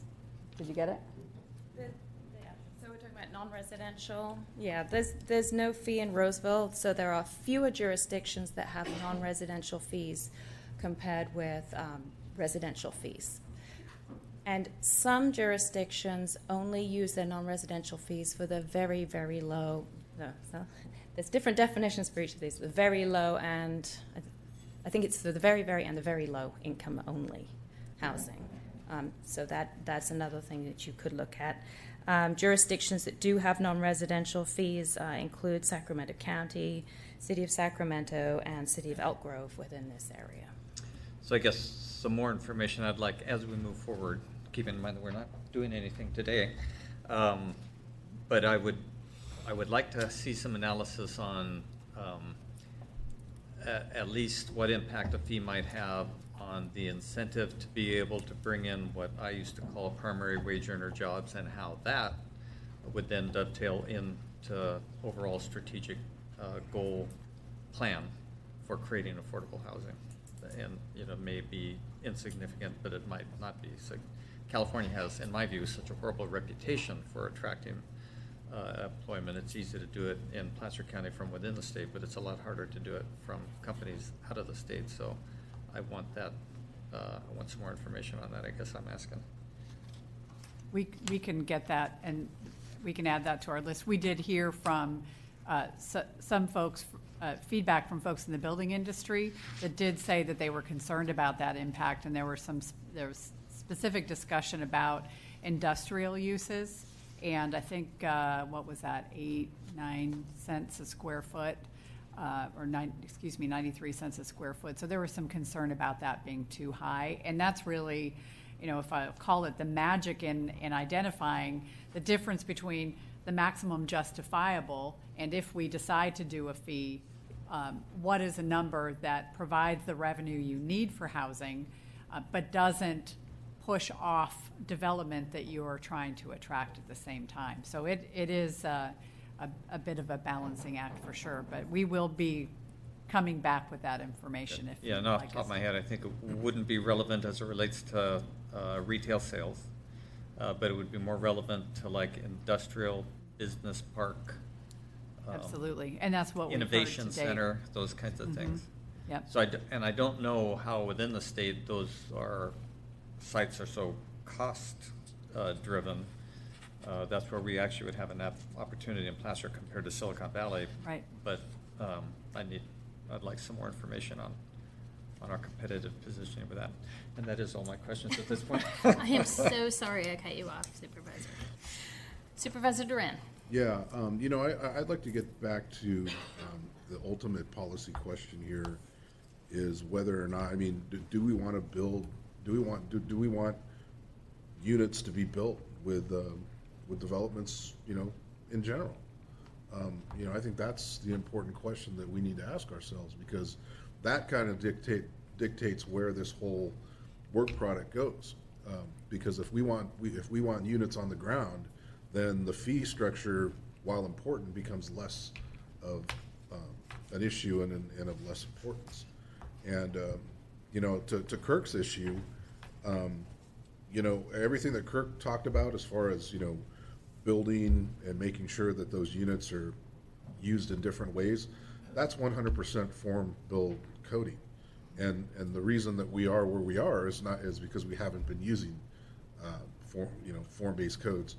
I had an opportunity, and I want to be very clear, when I went back with the county, not on cap to cap, but when I went back with the county to do our county business, I took a tour with SACOG to the city of Alexandria, and we went to probably 10 different sites of where they've enabled and used form-based codes, and just exactly what Kirk was talking about. You had a Walmart or a Walmart-like building with 4 stories of residential and offices on top of it, and you had a fire station with 5 stories of residential on top of that. So there was just a lot of different options out there. So my concern is that the longer we dabble in this fee process, the further away we get from our ultimate goal of putting units on the ground. So I think we need to drill down on those different components, such as form-based codes, and working with those other agencies that build housing, and work with our developers, as opposed to focusing on the fee piece. So if that's that's kind of my thought process on it. Sorry, didn't want to cut you off. Wanted to make sure you were done.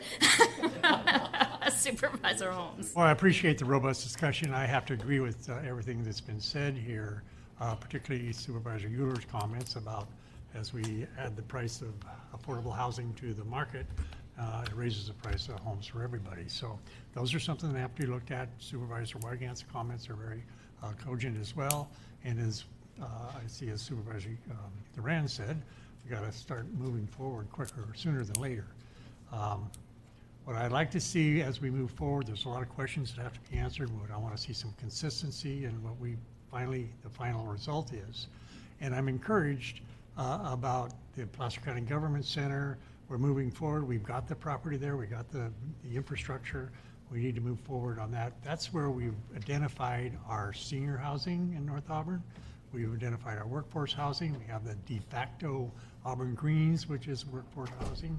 And many of those people that live out there work in the restaurants. They work in the senior care homes. So we need to concentrate as soon as possible on doing something with the opportunity that we have in North Auburn. Just one final comment on to piggyback on what Supervisor Holmes said.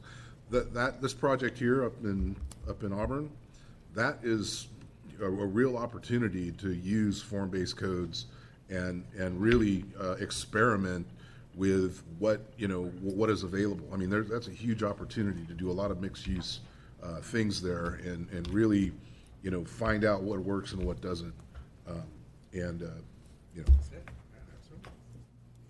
Thank you. A couple of just quick questions for me before I kind of weigh in on the philosophy, though I have to say I'm very much in alignment with what Supervisor Duran had to say, which is, what is our intent here? Is our intent to actually construct housing, or is our intent to create a fee structure?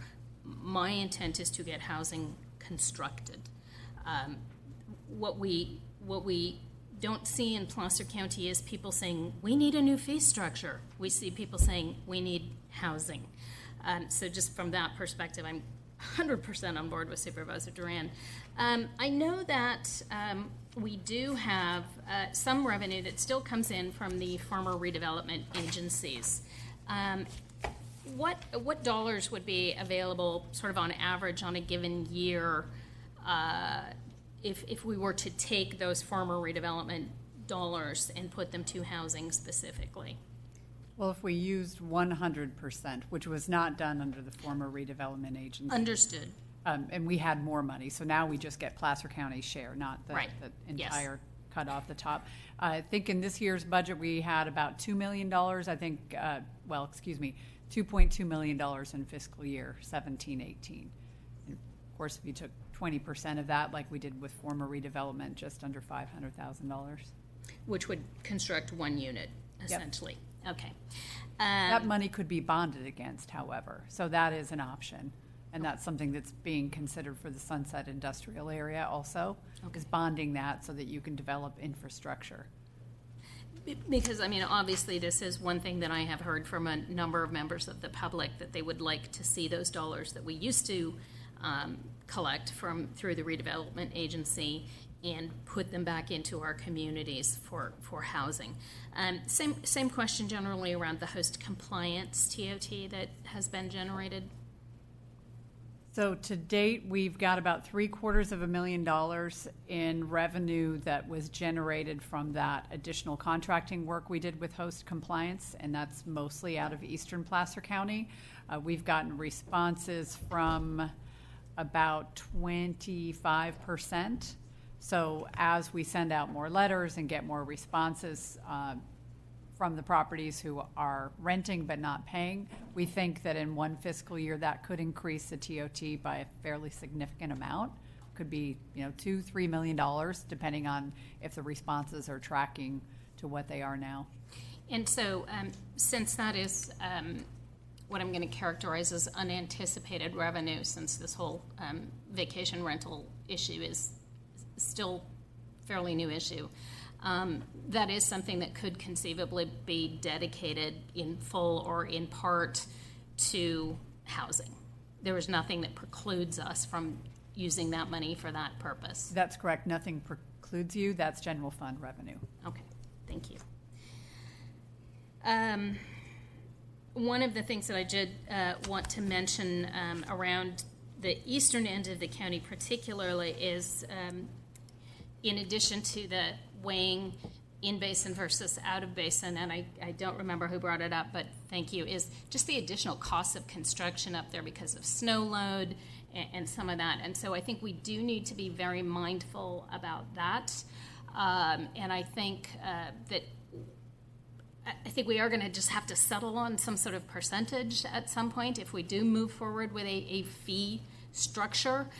Because it's very difficult to say, well, Serene Lakes has a 660-pound, snow load, and Martis has 420. So what's the difference? So I do think, even though it may create some inequities in terms of what people get charged, I do think we will actually have to settle on something a little bit more regional for that area. Love the conversation around form-based codes. I'm so glad that Supervisor Duran brought up his trip back in Virginia and, taking a look at those structures. We absolutely need to move to this form-based approach. And I know it's scary for people. We had conversations around this relating to the Kings Beach Commercial Core Improvement Project many years ago, and there was sort of general angst, but I think the conversation has changed since that time, and people now recognize that we need to figure out how to incentivize home development, and whether that's rental or for sale. Have we given any thought? I recognize that we're looking at a purchase price or a sales price in Eastern Placer County. Have we given any thought to incentives related to size of a particular structure, so that maybe we can figure out a way to incentivize entry-level homes, more for primary residents in Eastern Placer? And that's actually something that came up during the analysis on the housing needs assessment in Eastern Placer County, is that these kind of one-size-fits-all fees, like you have the same sort of fee for a 400 square foot cabin that you do for a 4,000 square foot home. So that's something that's being analyzed as part of that work effort, or will be analyzed as part of that work effort. The same holds true really elsewhere in Placer County, and I think as we go forward with some analysis on potential code changes that allow for tiny homes and other home types that we don't allow right now, that fee structure could be analyzed. Remembering though, in unincorporated Placer County, we've got other jurisdictions that charge fees that we can't control, and that's part of the challenge that we have that cities don't have. I think that's why you see, folks think that the cities are much more streamlined. Well, they are by nature, because it's not always one-stop shopping here at Placer County. So, on the eastern end, you've got the utility districts and the fire districts and the school districts and other entities that can levy fees that also look at it as everything is the same size. If you got one sewer hookup, it doesn't matter how big the unit is. So that's some part of the analysis of that Housing Council will be doing, and I think we can use that information and extract that and apply it county-wide, and talking with other jurisdictions in unincorporated Placer County, as well as looking at how that may apply here in Western Placer. Okay. And then before we open it up to the public, just something that I really want to make sure that we continue to focus on, if we haven't, is the Housing Program Work Plan Task Detail Component 1, number 8, mentions tiny housing co-op housing ordinance. Just want to make sure that it's recognized that there are other models beyond just those that we should also be looking at in terms of congregate housing and co-housing. And again, this mixed housing vision that Supervisor Euler brought up, or mixed use that would include housing that Supervisor Euler brought up, which is frankly going back to what our grandparents grew up with. I mean, people owned stores, lived over them. People owned the mortuary, lived behind it. I'm not proposing we build a bunch of mortuaries. I'm just suggesting that, we really kind of need... Thank you, Supervisor Euler. I'm just suggesting that we not keep our focus too narrow, and really try to think much more broadly in terms of, to get to Supervisor Duran's point, actual construction rather than fees that may or may not accomplish anything, whatever those fees might be. Sean. Sure, and I absolutely agree. We want to look at all different types of housing, whether they're really, really tiny, or they're mixed use, or they're just small units on zero lot line type of products. So, I mean, there's all different ways to look at achieving this. One of the reasons we really wanted to look at the co-op housing or cohabitating type of situations that they would, what we're really looking forward is to the state requirement for meeting the regional housing needs allocation. They were very limited on what we're allowed to count towards our affordable housing. And they are open to suggestions. We were able to make a change in 2007 where they started accepting second units as considered meeting, a portion of meeting the arena. So we're now trying to find really good opportunities to showcase where these types of co-op housing or tiny villages or those can also meet that need, and encourage the state to also see those as a way of achieving our allocations and our needs. Okay, thank you. Any other questions or comments from the board before I open it up to the public? Okay, seeing none, I'll open this up to the public now. If anyone would like to come forward, I see John Falk all the way from Tahoe. Welcome. Please do come forward, identify yourself, let us know what general area you are from, and welcome. Thank you. John Falk. I'm the legislative advocate for the Tahoe Sierra Board of Realtors, and I appreciate this opportunity to speak today before you. So many things to say, so little time to say it. But I must say at the outset that I am heartened to hear both the comments and the questions that were asked by the supervisors, because it shows a level of understanding of the complexity and the intractable nature of the issue that I think will serve us well over the long term. And I also want to say that staff has done an outstanding job of engaging in outreach with organizations such as mine to ensure that we're up to speed. And it's not just outreach as in giving us information, they're also more than willing to engage with us and listen to our input and have it reflected in the final work product. Those things are so important to us that we'd rather be a collaborator, rather be an ally than an adversary, and this gives us an opportunity to do that.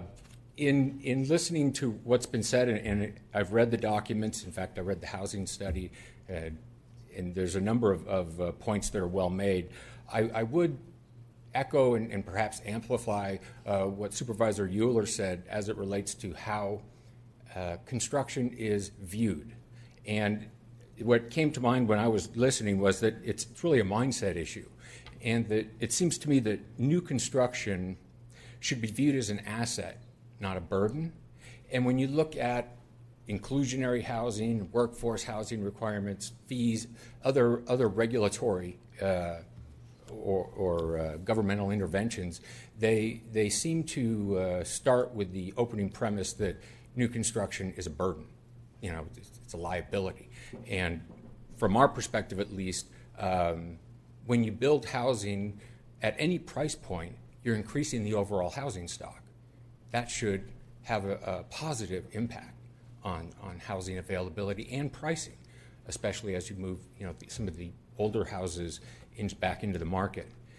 And then for the commercial side of things, we look at places like the town of Truckee, which has had a workforce housing mandate for a number of years, and they suspended it for a number of years with the specific reason being that no one was coming there and submitting applications for new commercial or industrial or whatever it was.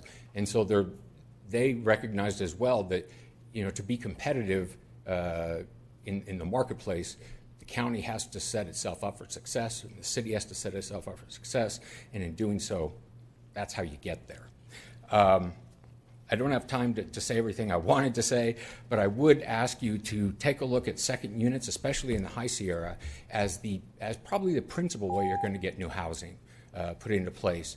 And there's unintended consequences with some of the regulatory things like deed restrictions. I understand why they're there, but they're proving to be an impediment to people actually making the proposal to build an accessory dwelling unit. So we'd like to see some of those things discussed and just use caution. Understood, and I think the Boulders project in the town of Truckee is a good cautionary tale around those deed restrictions, which doesn't mean it can't be accomplished. It just means if we are going to do something along those lines, we need to be really mindful of the implications. Perfect. Thank you. Other comments or questions, please come forward.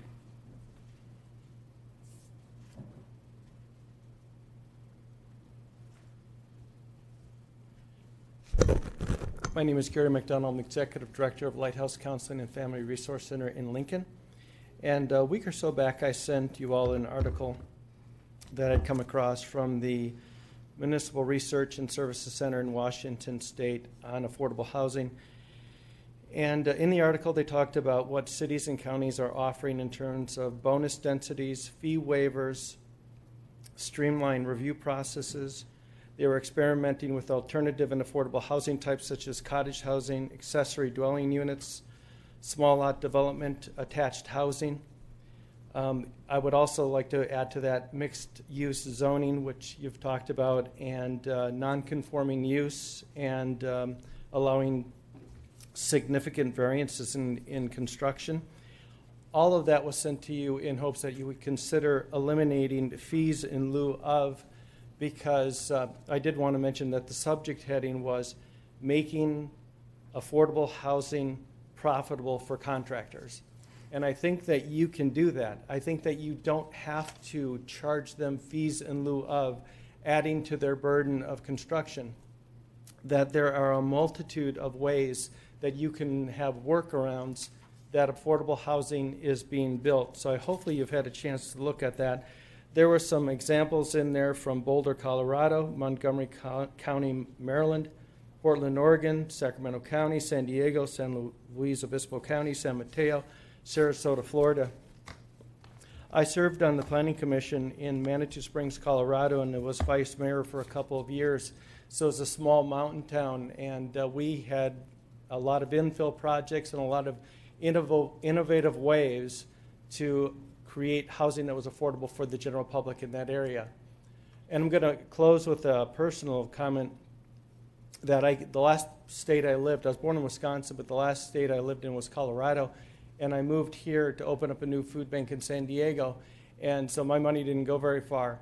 And then when I came up here to be the state director for Mothers Against Drunk Driving, and now with Lighthouse, I had to move up into Lincoln. I now live in Lincoln. To move to Placer County, I had to take a 30-year mortgage, not include the mortgage insurance and other things on top of that. So basically what I'm saying is when I stop working, I'll have to leave Placer County just because it's not affordable. I love Placer County. I'd love to say that I could stay here upon my retirement, but I'm 60 years old next month, and I have a number of years that I can work. Affordable housing is almost non-existent in Placer County, so I would, again, highly suggest that you get rid of the fees in lieu of and mandate that they build the housing. Thank you. Thank you. Anyone else? Please come forward.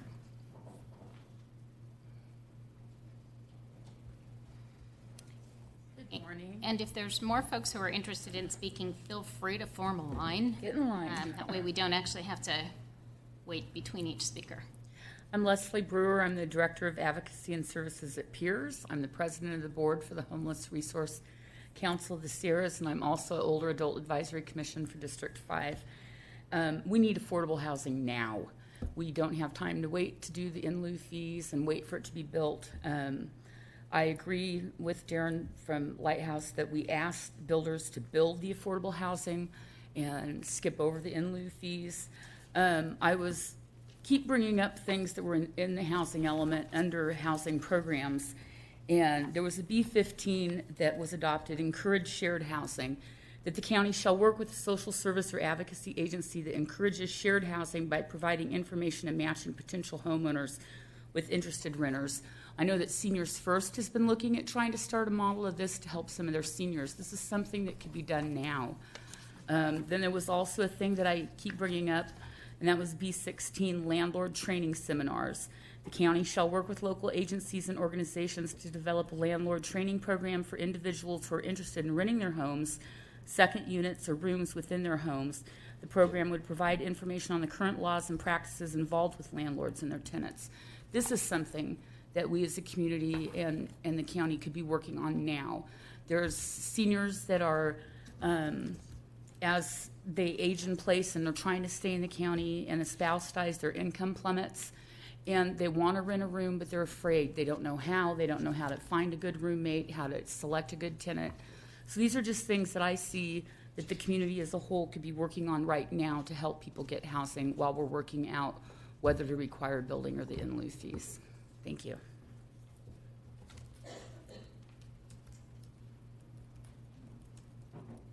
Good morning, Stacy Caldwell with the Tahoe Truckee Community Foundation.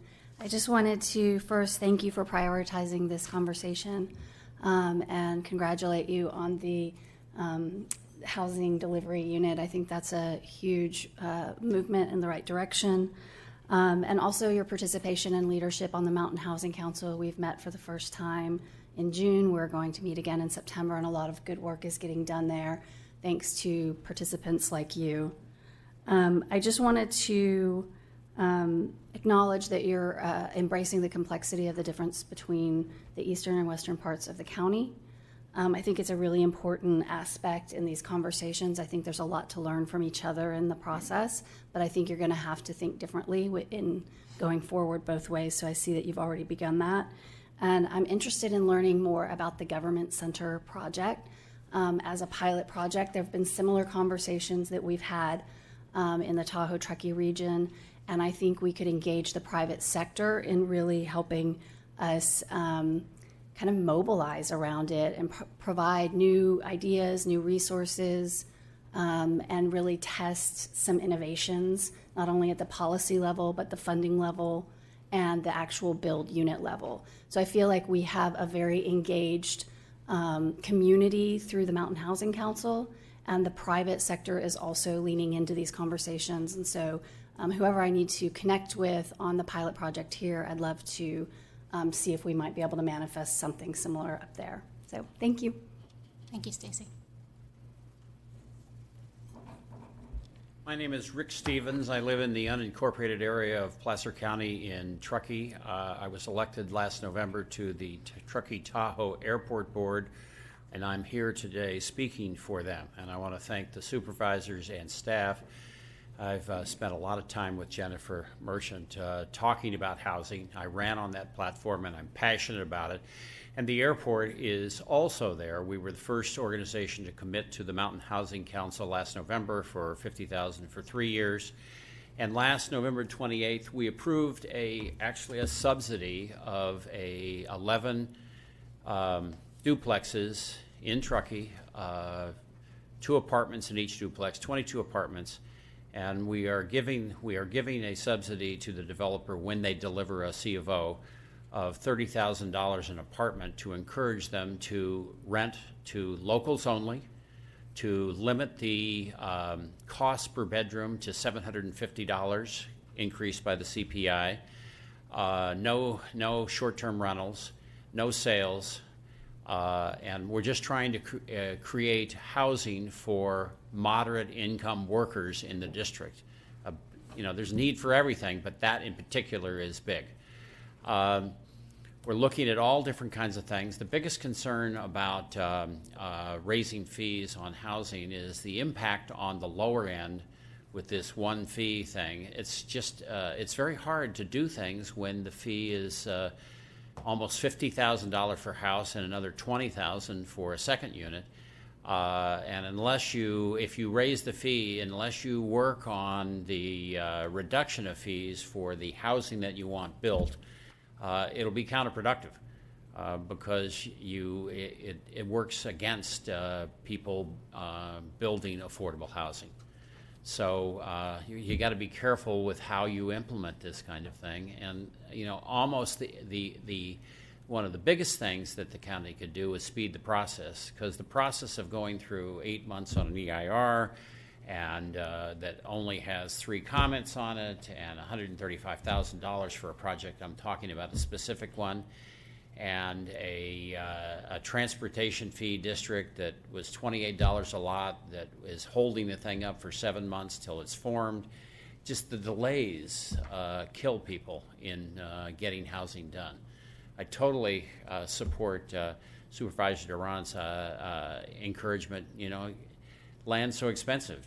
Gee, maybe we need it to go up. I mean, there's all kinds of things. We need to have the attitude of... Up in height, you mean, not up in cost. Okay, just wanted to clarify that for anyone who might be listening. I'm just... we need to, somebody who wants to do something that is good for housing, how do we help you? Not, here are all the problems. How do we solve problems? How do we speed it? Thank you very much. And if I could, you said your incentive was $20,000? We committed $660,000 of airport district money for 22 apartments, so it's $30,000 an apartment, and there's no other restrictions other than you build it, and then we will watch to make sure you've leased to locals, that you've kept the cap, and if he can't rent it for that, he'll have to lower it and just get a lower return. We believe in working with for-profit developers. Maybe not too much profit, but I think the cost of housing will restrict that alone, and we hope that they make money, so they'll do more. Right. Yeah, thank you. Thank you. Thank you. Hi, Teresa Mae Duggan, beautiful Tahoe Vista, California. Underline everything that's been said. Brilliant comments from the Board of Supervisors. Wait a second. Don't point at him. Well, I did look that way, but yours were brilliant too. And who knew it could be so complicated? I just think we should recognize that it's really complicated. I don't know. Because I've been working on this for, I think, as long as I've been in Tahoe. I own workforce housing. I see a lot of sticks, and what I would like to see is a bunch of carrots. You know, figure out a way that I own a small parcel that has 4 workforce housing units. They're at their end of the life cycle. It's time to tear them down. But to tear down 4 and put up 4, what's the point?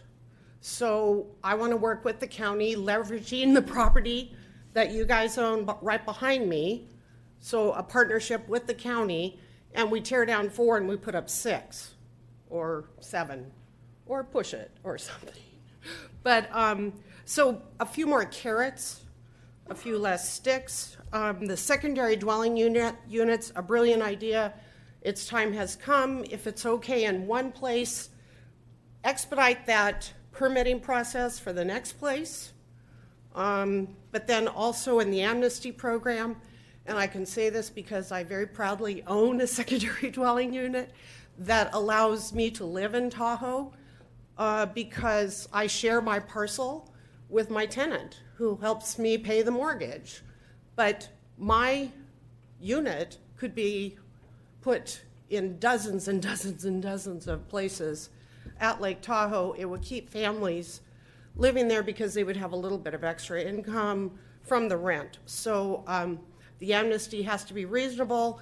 I'm not going to come in and say, hey, I want to do this if I'm going to have higher property taxes, if I have to install sprinklers. I mean, so make it reasonable. I would do that over time. I am happy to pay more property taxes. Seems like a good value. In redeveloping parcels, Jennifer Merchant is right on. It's the special districts that pound you, okay? And they don't care that the unit you're building is 800 or 1,000 square feet. They're still going to charge you the sewer hookup, all those things, and it's one size fits all. So you guys got to work with them, okay? So thanks. Yeah, and now.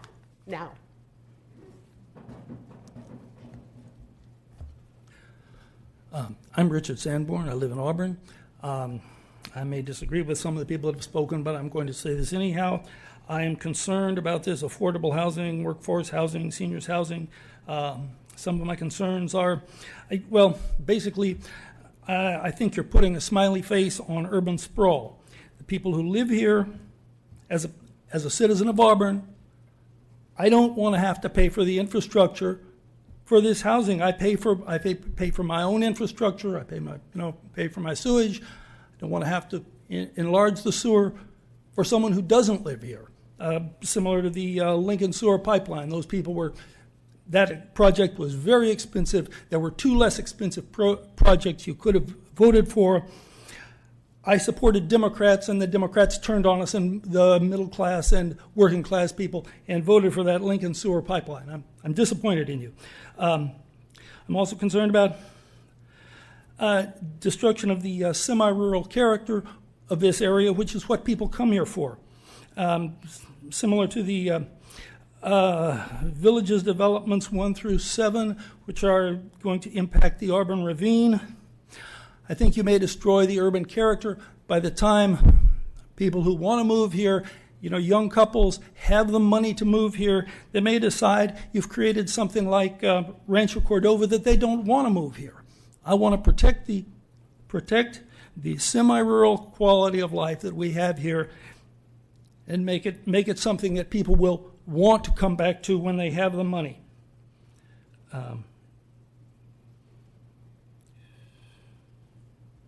I think that's it. Thank you. Thank you, Richard. Madam Chair, members of the board, Marcus LaDuca, 3200 Douglas Boulevard in Roseville.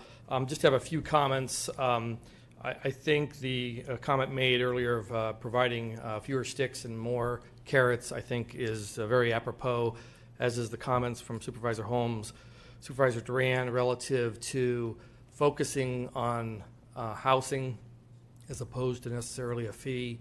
You have, with the government center, I think you have a great opportunity to provide a site and get units on the ground and assemble your resources to move forward. I think that is an appropriate approach. I did want to address a couple of the other comments that were made relative to the impact, the competitive marketplace, and also the impact of fees. I think the Supervisor Udler's comment about, means more. If you put a new fee on housing, it means you have people having a greater down payment, a larger mortgage, more interest to pay over the life. That's the reality. There's no other way to cut it. Looking at the impacts of various fees or measures, for example, when AB 199 was being discussed, the impact of prevailing wage alone on housing units, not in the Bay Area, not San Diego, not Los Angeles, not Irvine County, but the Central Valley, was a 46% increase in labor costs. That's translated to $60,000 to $75,000 per unit impact. But looking at non-residential, and an issue near and dear, I know, to all your hearts, I know, sort of working with in the Sunset area plan when Supervisor Wygant was first put on the Planning Commission in '91 when his hair was blonde and I had hair, that the impact, and you have to look at those fees and translate those back on fees into lease rates. In the warehouse area, the difference of a few cents per foot means you don't get a tenant. And I work with one of the folks in Sunset area that is invested millions of dollars, is bringing in lots of users and jobs into Placer County, and the impact on industrial is not much better. To give you a real world example, in 2007 timeframe when things were booming, in the biggest office boom post-World War II in South Placer County, Roseville proposed and actually adopted a $2 a foot fee on new office for some fire measures that they later rescinded. It took a 150,000 square foot office building that a client of mine was proposing and killed it. It was $300,000. He just didn't have the wherewithal to come out of pocket because his construction loan was for a certain amount. And then, of course, the market turned and that property is still vacant. But I think we need to look at competitive marketplace relative to those non-residential uses, but look at the impact on residential, and someone pays. There is no free ride. Someone's paying. Talk about looking at millennials and what they can afford to bring. You add in another $20,000 per unit, that's that much more they have to come in out of pocket for a down payment, also for the mortgage they have to then be able to get. So we urge in working that you work with industry, work with folks out there who see the real impacts on home buyers coming in or tenants coming in and what that really means. Thank you very much, Madam Chair. Thank you, Marcus. Good morning, Madam Chair. Katie Donahue-Duran with the North State BIA.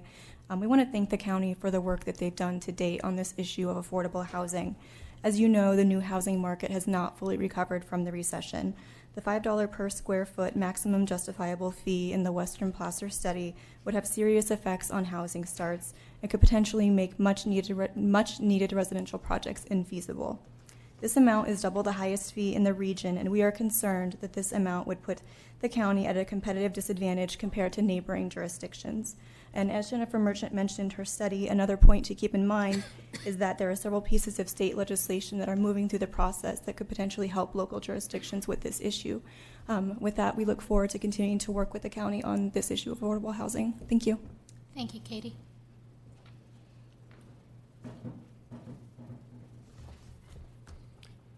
Good morning. I'm Herb Whitaker with Legal Services of Northern California, and I am a resident of Placer County and the unincorporated county area. And I'll try to be very brief and get right to the point, which is that I have been working on affordable housing for the last 30 years. And it's been a crisis in Placer County for the last 30 years. I served on the Placer County Housing Task Force back in the years 2005, 2007, At that time, we examined the in lieu fees, we examined inclusionary policies. I worked with Mr. LaDuca at that time. He was on the task force as well. We examined a variety of things, and what we proposed at that time was to have a toolbox with as many tools as you could possibly have to reduce the cost of housing, to bring the cost of affordable housing down, and to have incentives for the development of affordable housing. Regrettably, that project pretty much fell through as the housing market crashed, and Placer County has not adopted very many policies since that time. Placer County has adopted some, but not very many, and so the crisis has deepened. I agree that it's now time for the county to actually do something and adopt a plan and adopt some policies and implement those policies. And I'm not going to talk about the whole smorgasbord of policies. Let's focus on the in lieu fee policy that has been proposed. To begin with, I am not a fan of in lieu fees. I agree that they should only be implemented as a last resort. I think the county needs to adopt this study, and it needs to have the impact fees for non-residential construction, needs to have fees for residential construction, and that would be one of the tools that the county could use. However, this should only be used as a last resort if the housing cannot be constructed. So what are we talking about when we talk about in lieu fees? We're talking about the county's policy in its housing element that says for specific plans, there is a requirement that there should be 10% of the units adopted built as affordable housing. That is actually the most concrete policy that we have in Placer County. And that's the big picture. That's the ball game, more so than, tiny houses here and there. We're talking about a huge number of houses that are going to be built in the specific plans over the future years. The housing study projects that there will be a need for 68,000 units in Placer County over the next 50 years. Most of those are going to be in specific plan areas. And there's a requirement that 10% of that housing should be affordable. Now, why is that? Is it because this is a constraint that's being imposed upon construction? No. It's because the county policies have already recognized that when the county approves a specific plan, it gives a huge windfall of profit to the landowners and the developers because it rezones the property from agriculture or some lesser usage to a higher value usage of residential zoning with denser zoning, and therefore it is a huge windfall that goes to the developers. And in exchange for that, the county has asked that 10% of those units should be affordable. If you look at the fee study that's before you now, the fee study itself, and my office did present written comments, and this figure is in the written comments, so please take a look at that. The fee study says that if we have the maximum fee that is suggested by this fee study, it would only generate enough fees, enough money to be able to produce approximately 35 units per year for the next 50 years. And that would be the equivalent out of the 68,000 units to 1,750 units, or about 2.5%. So going forward, when we look at how to use an in lieu fee, my request is that it only be used as a last resort because, as the study suggests, it will not produce sufficient housing. Thank you, Herb. Glad to see you back in action. Thanks. Welcome back.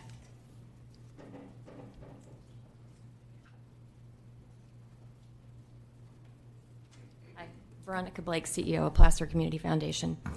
I think I want to take a pause and thank the county for taking this issue so seriously. I've met with all of you. My board has met with all of you. And we're very encouraged to see the work that Shauna and Jennifer are doing to move this issue forward. And we know it's tough and we know it's complicated. But I really appreciate that it's received the attention that it's receiving now. Sort of connected to what Herb said, one of the things that I didn't notice in Jennifer's report was in the work plan was seeing an inventory of existing projects that have been approved by the county that haven't yet been developed. and what those affordable housing requirements are in those development agreements. And I think it would be really important to understand what that is so that we understand what the future inventory is. Also, potentially some analysis about why those projects haven't moved forward and what, if anything, can be done now to get them to go forward. But just for example, I took a look at one of those projects, and that was Placer Vineyards. And in the development agreement in 2007, part of the agreement said that the developer would work in partnership with the county to develop or cause 10% of those units to be constructed within its property to be developed as affordable housing. But when the development agreement was revised in 2015, some additional language was added. And that language said that any election by the developer to satisfy its affordable housing obligation pursuant to a subsequently adopted county affordable housing plan applicable to specific plans as provided herein shall not require an amendment to this agreement. Well, I have no idea what that means.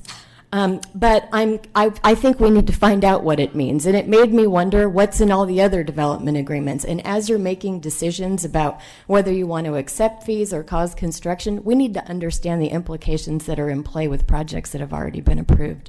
And with that, I think I'll just agree that we are moving in the right direction. I'd like to see that added to the work plan, and we'd really like to see the county work really closely with the building industry to figure out strategies to get these units constructed. It's critical for our economic future. Thank you. Thank you, Veronica. Any other questions or comments from any member of the public on this? Please come forward.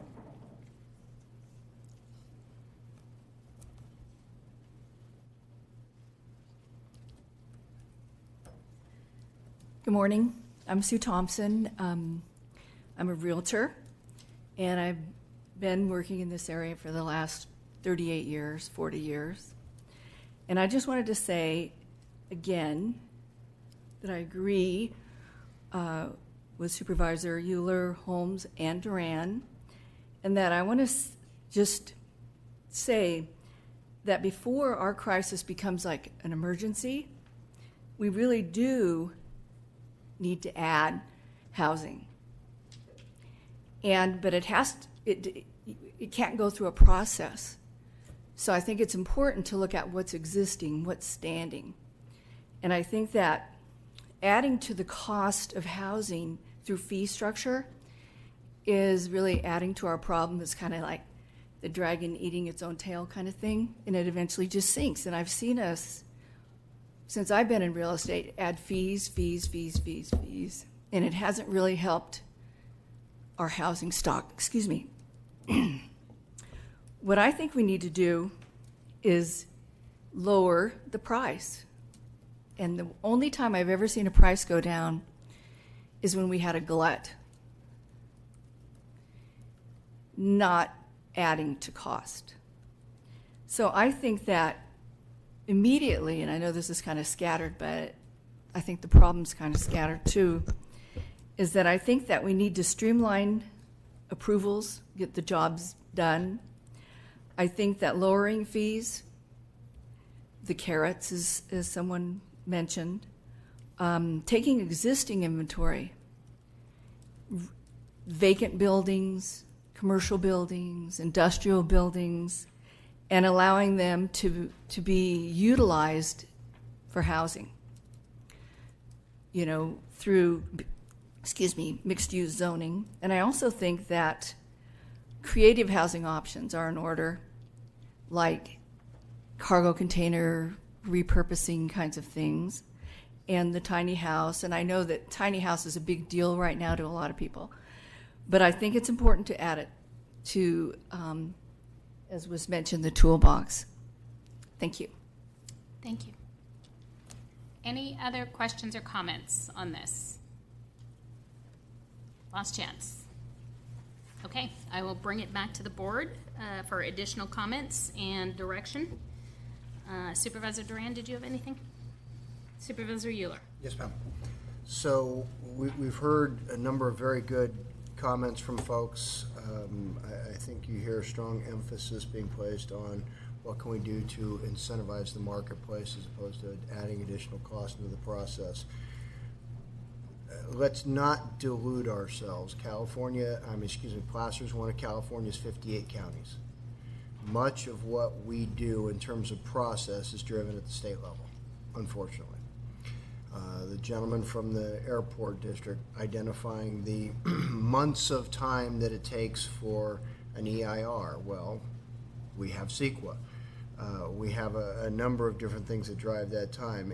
And while I previously encouraged and would still encourage that as we move forward, we, the county, working with CSAC, we have our own lobbyists, of course, but working with CSAC, working with the Building Industry Association and others, folks that are in the business of making things happen, that we identify what those hurdles are and make sure that we are as loudly and clearly as possible bringing to the attention of our state legislature, if you did this in terms of removing this impediment to the delivery of affordable housing while you're talking about all these other things, the bond indebtedness and all the rest, if you did this, then here's what it would translate into.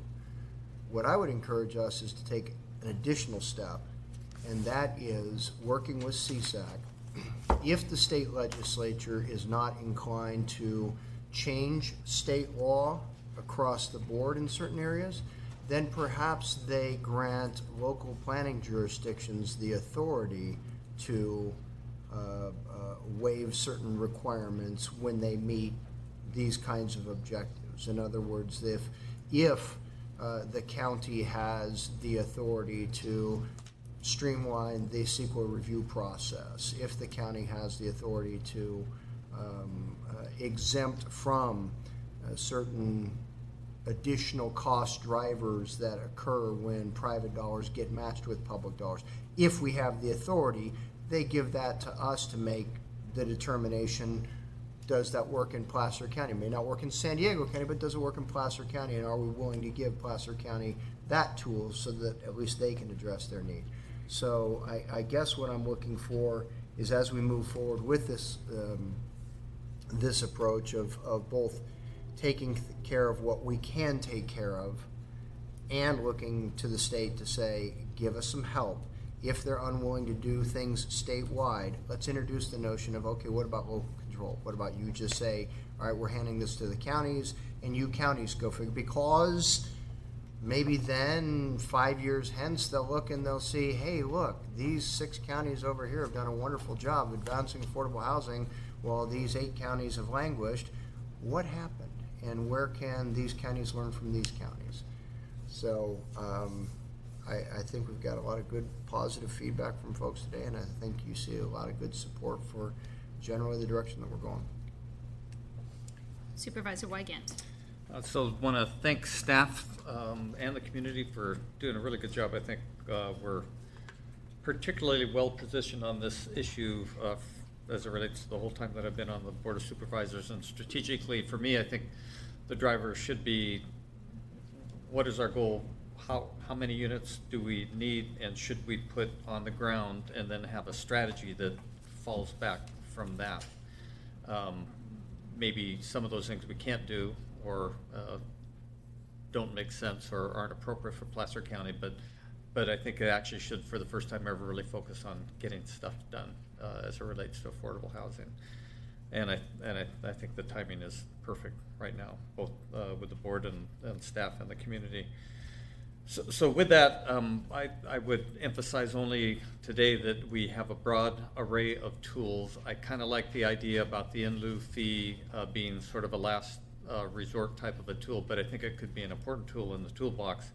And if you use the Placer County Conservation Plan as an analogy, we have an in lieu fee program, and we spent a huge amount of time and money winnowing down through every imaginable detail in it.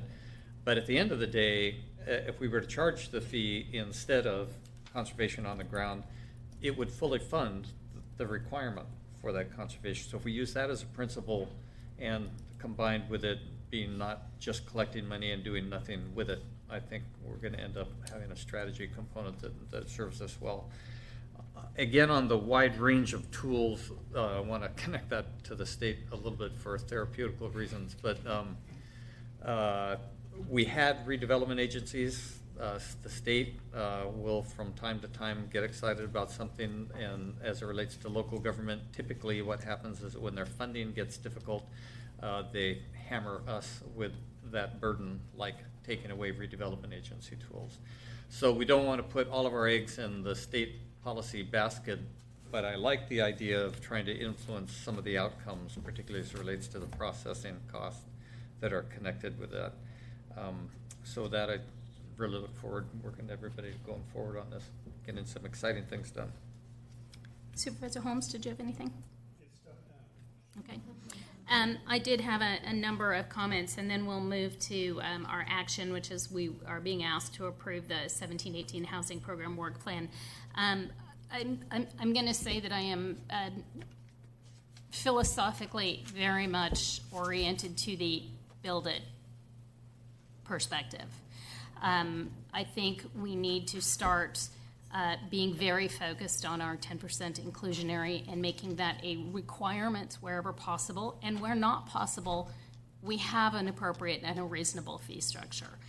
Right now, I think continuing to operate within this sort of ad hoc process for establishing fees makes no sense for anyone. The county, the development community, the people who end up owning homes in those communities, it's crazy because one development has one set of requirements, another has another. Makes no sense. We really do need to agree upon something that is appropriate moving forward. But I do think that, if you build 10 homes, you need to build one more. I think that 10% requirement is really critical, and it is something we should focus on. I mean, I'm calling it the Roseville model, where Roseville basically says, you're going to build it. In some instances, they say, no, you don't have to build it. But those instances need to be very defined and very rare. But where they exist, where you're building 17 homes, you can't really build 0.7 of a home. So we do need to have a structure in place for the development community for certainty that says, here's how you approach that 0.7. Here are the fees that are appropriate and do make sense and do have that nexus. I do want to suggest specifically to approving the housing program work plan, I think Veronica's suggestion about making sure that we actually come up with a comprehensive inventory of existing approved projects and the status of their obligations, critically important in moving forward with this. Because, if we've got, I'm just going to throw a number out there, 2,000 units that are lurking out there that are going to be constructed as part of these already approved developments, we should know that. We need to know what that number is relative to the greater need. I agree we really need to focus on actions that we can take now, before we adopt a fee structure, if we adopt a fee structure, and before we actually get things constructed and on the ground, because there are actions we can take now. But I think it's also a cautionary note, and that is when we come in and we use existing buildings for things, we are probably dislocating people who are already in those buildings if we are then going to use them for our own purposes for workforce housing. There's some folks up in the Truckee area who are who have taken some really interesting actions purchasing mobile home parks, but there are people who live there, and so while they're purchasing them and making them available for their own employees, and I laud them for that, it means that they are actually dislocating people who actually live there already, which means you're not actually increasing your housing stock. So the idea is around, teaching people how to share their homes, how to be good landlords, how to identify a good renter. I think that's a great idea. I'm not sure if that's something we can really mandate as a county, but I think it's something that we should try to incentivize in any way possible. I'm so glad Robert mentioned the PCCP, because I was thinking that, that map already here for the west end of the county really does identify where do we want to incentivize development versus what do we want to protect. And I think really focusing in on those areas that we have already said this makes sense to develop is just absolutely something that should be part and parcel of this entire conversation.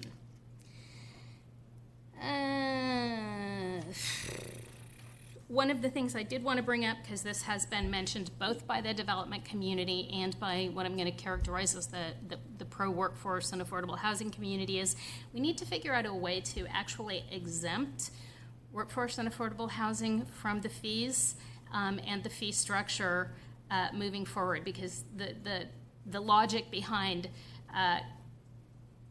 implementing fees for larger developments to construct affordable housing and then charging those affordable housing units the same fees doesn't make any sense to me at all. You're just adding additional costs that become cumulative to that. So let's think about that one.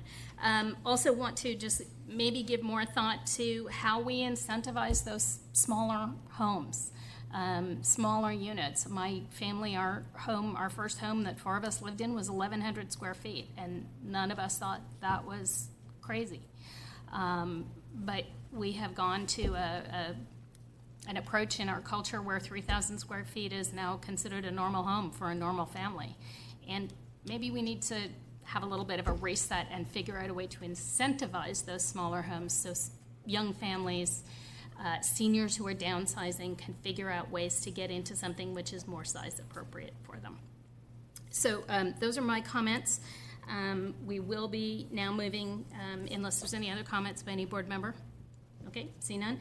We will be moving to the third piece of this, which is we're being asked to approve the fiscal year 2017-18 housing program work plan. I would like to suggest that my board ask that Veronica's suggestion be added to that specifically. And what's the pleasure of the board? Move approval with that modification. Could you give words to specifically the suggestion that you're asking to be added?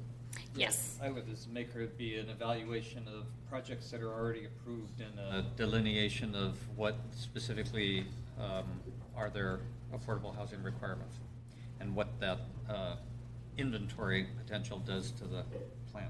Okay. All right, great. We have a motion and a second. All those in favor? Aye. Any opposed? Any abstentions? Motion carries. I'm going to ask that we take a 5-minute break, and then we will all be back here.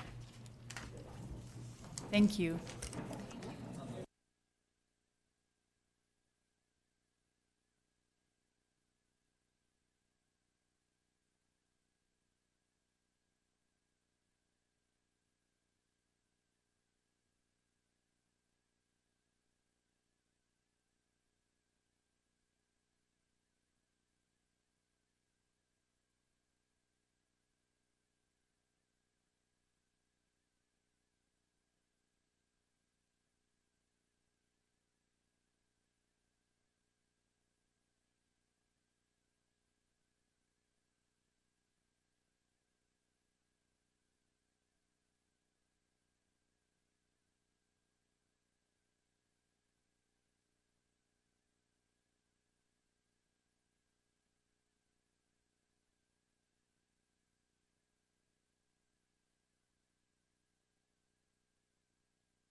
Back in session after our 5-minute break. Thank you, everyone, which is 2 people and a deputy, for remaining. And we will now move to our next item, which is our first department item. This is item number 2 on the agenda. This is the Agricultural Department item. We'll be receiving the 2016 Agricultural Crop Report. Josh Hunsinger presenting. Welcome, Josh. Good morning, Board. It's a pleasure to be here before you.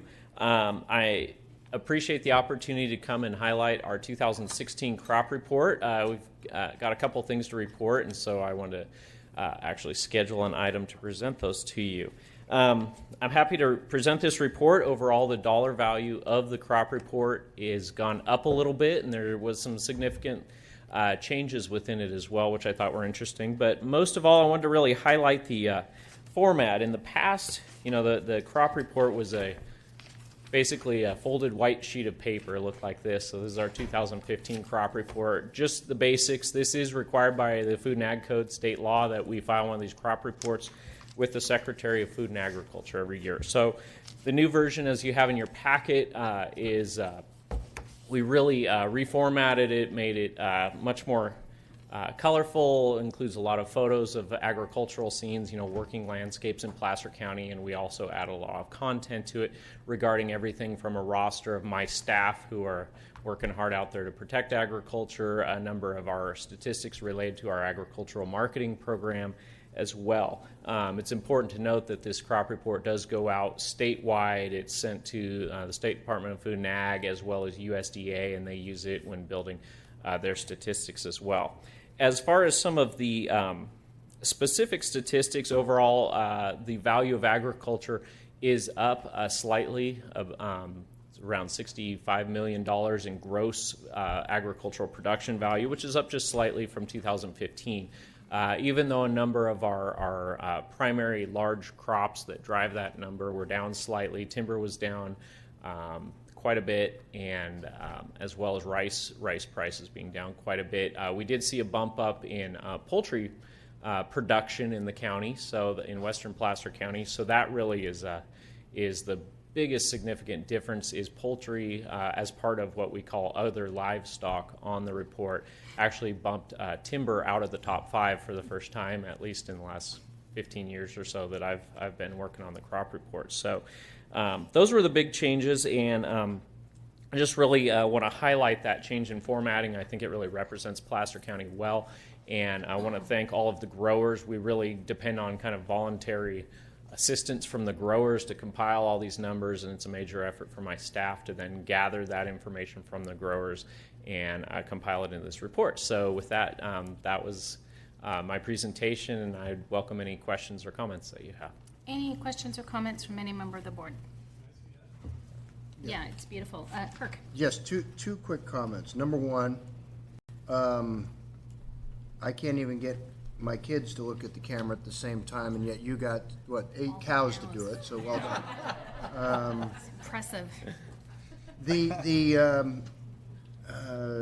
The number of harvested acres, as you've got it broken down by field crops as well as by the fruit and nut crops.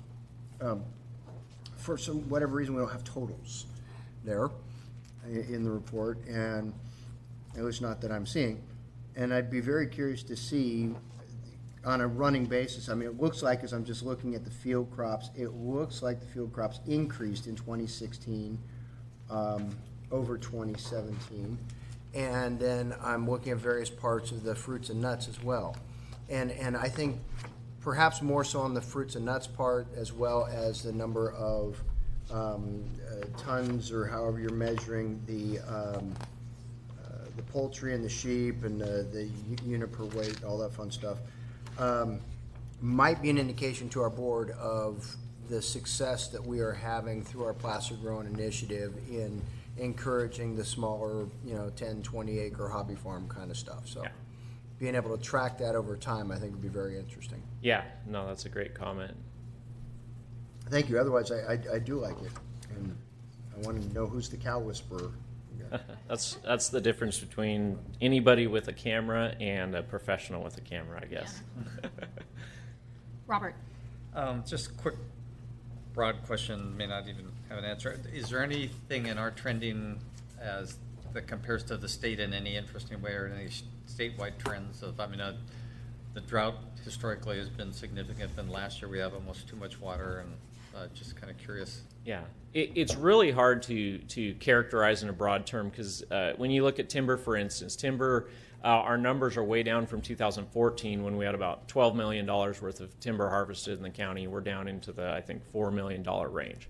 That's actually because we had major wildfires that killed a bunch of trees, and they had to get out of sync on their harvest cycles and salvage a bunch of timber before it rotted. And so that's a very hyper-local, hyper-specific type of issue driving the timber statistics. It's nothing about statewide trends or anything like that.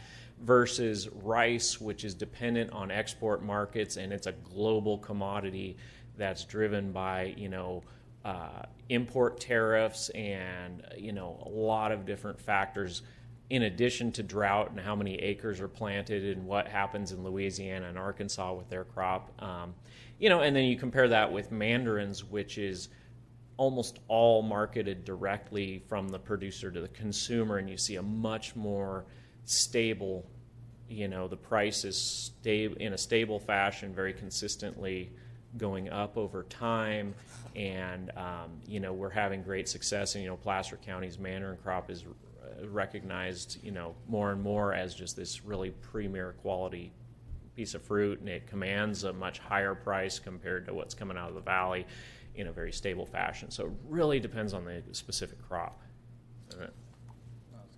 Yeah. So Josh, I did have one quick question and just a little bit of amplification on something, if you wouldn't mind. Sure. What happened with apiary? That seemed to be a very significant drop. It sounds like 2015 it was worth $113,000. In 2016 we were only looking at $62,000. Was it something specific that was driving that? It's I have to confess that there's a bit of art as well as science in these reports, and so a lot of it is we are beholden to our growers on what they report.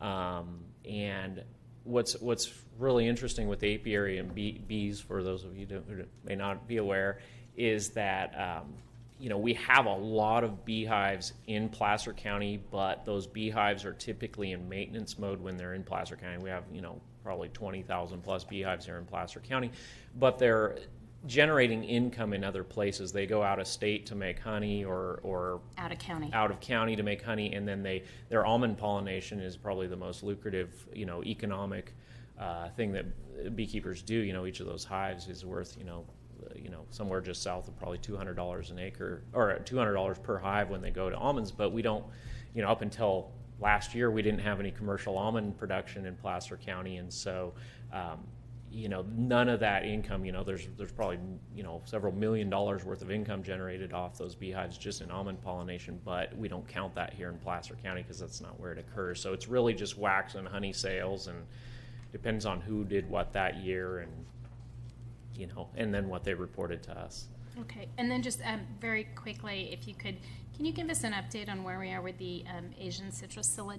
Yeah, so as you, I believe, are all aware, last September we had or actually earlier in the year, we had a homeowner bring several infested trees from Orange County up to Placer County. And so, as I say, for about $75 worth of citrus trees, they cost about $25 a piece at Home Depot. And so they brought up 3 trees. They still have the quarantine tags on them.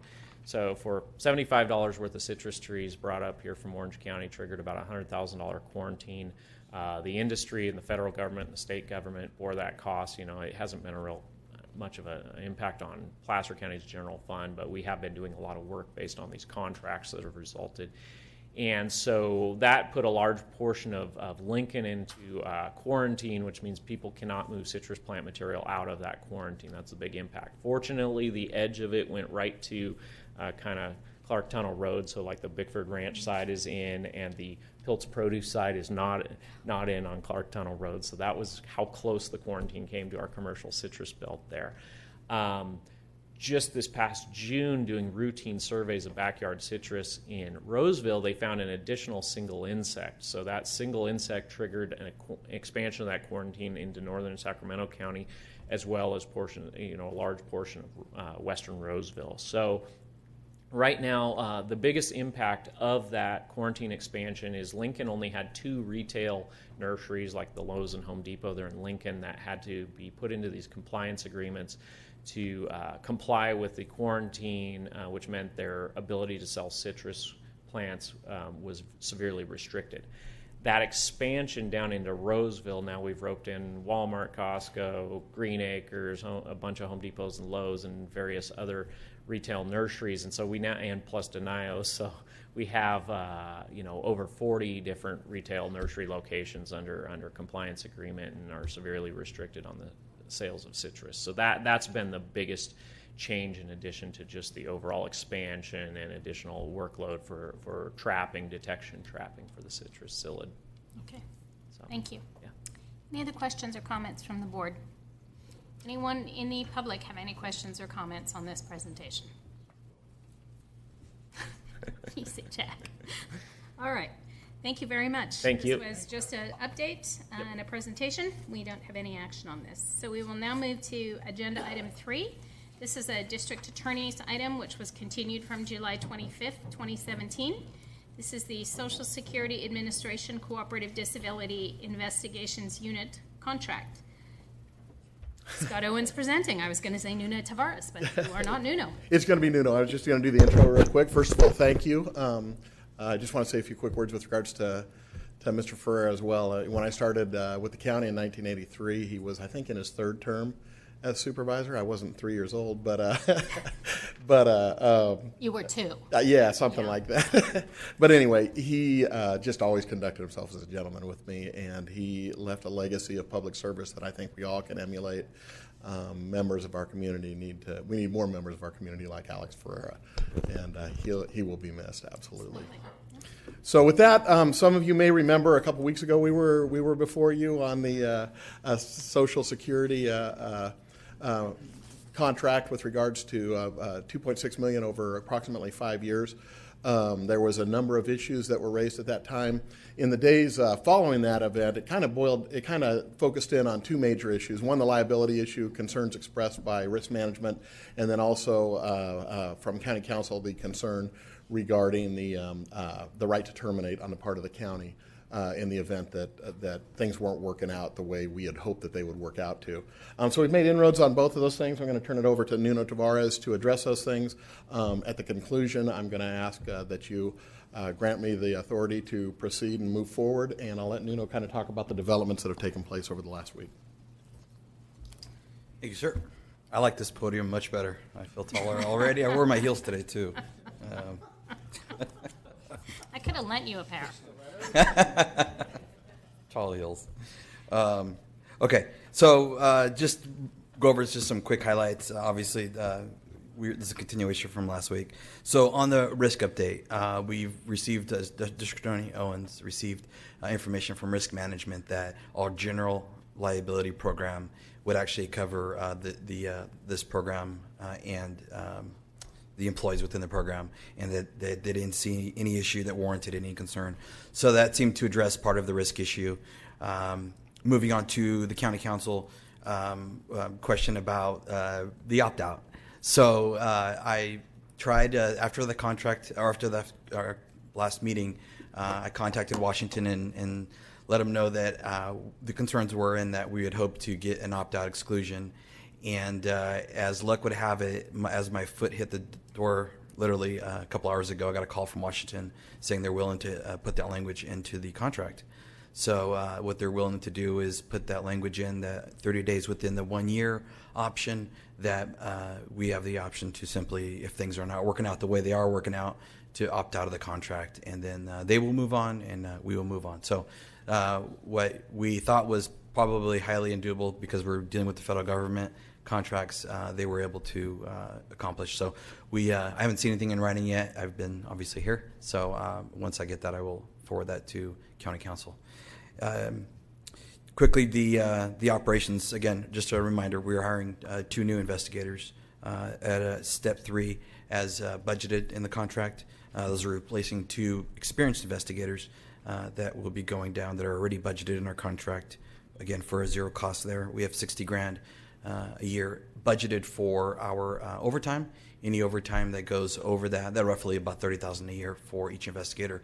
Anything over that will be covered by the district attorney budget, and that we won't be asking any money from the general fund or public safety fund or anything of that. Those 2 DA investigators will be assigned to a task force, and like every district attorney investigator that's assigned to a task force, they report to a local district attorney lieutenant in our office. We always keep local control and local involvement with our employees. So that'll be me. I'll be visiting down in Oakland at least once a month to make sure our program's going well, that we're staying within scope and mission of what we've signed up to do. And so I asked again to reflect District Attorney Owen's comment and request to you is that you adopt this resolution for several reasons. Again, it goes beyond Social Security fraud, identity theft, money laundering, other crimes that other jurisdictions have seen success with. I hope that you consider this golden opportunity to receive this $2.6 million from the federal government. I hope you do this for several reasons, in part just for our citizens to help protect the integrity of our public funds. And honestly, I'm running out of suits for these meetings, so I hope that you consider this. So with that, I am open to questions from the board or anyone here, as I have before. Supervisor Duran? Yeah, you just going back to the former concerns that I had with the particular contract, the opt-out provision, seems to me that you've made progress on that. You've addressed that. Explain costs again to me, because we received, or hopefully everybody received, a spreadsheet, an Excel spreadsheet from CEO's office that kind of said that there would be on one for the lower status DA employee, there would be a $30,000 or plus over, it would cost $30,000 more than was budgeted, and then for the level 5, it would be up to $90,000.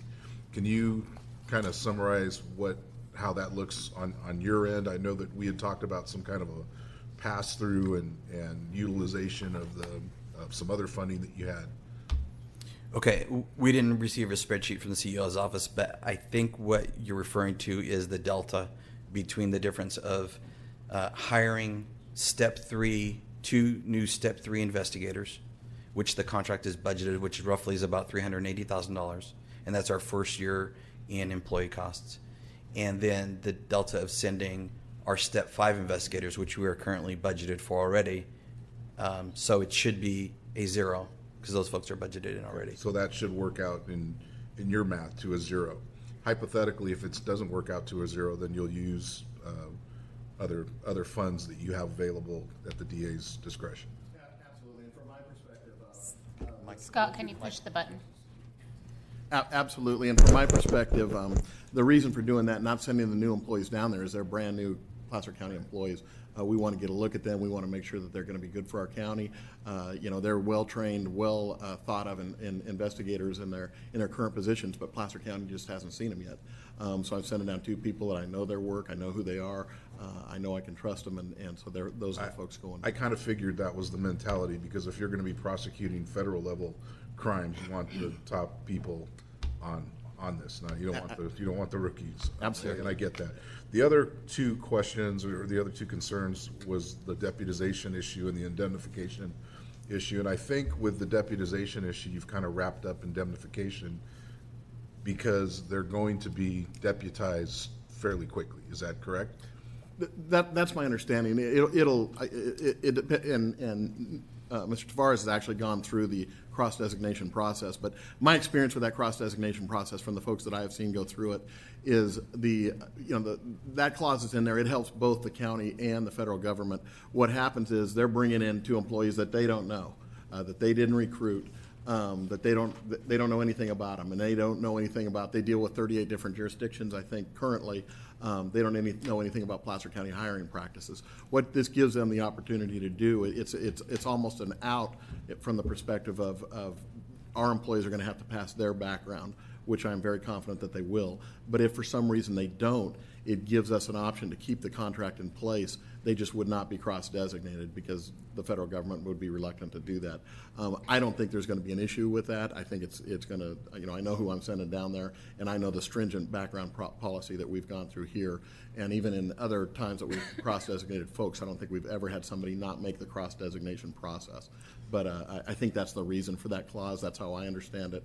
And I think it's a positive for actually both parties. And my understanding also is, because I'm actually going through the process for, outside of this with the federal government, is that cross-deputization process does not allow to go outside of that, what you're working on. So for example, you're with Health and Human Services or whatever, and you're working for Health and Human Services, there's not going to be an assignment to another division or another department within the government. That's my understanding as well, and obviously if we get an inkling of that taking place, we'll be terminating the contract.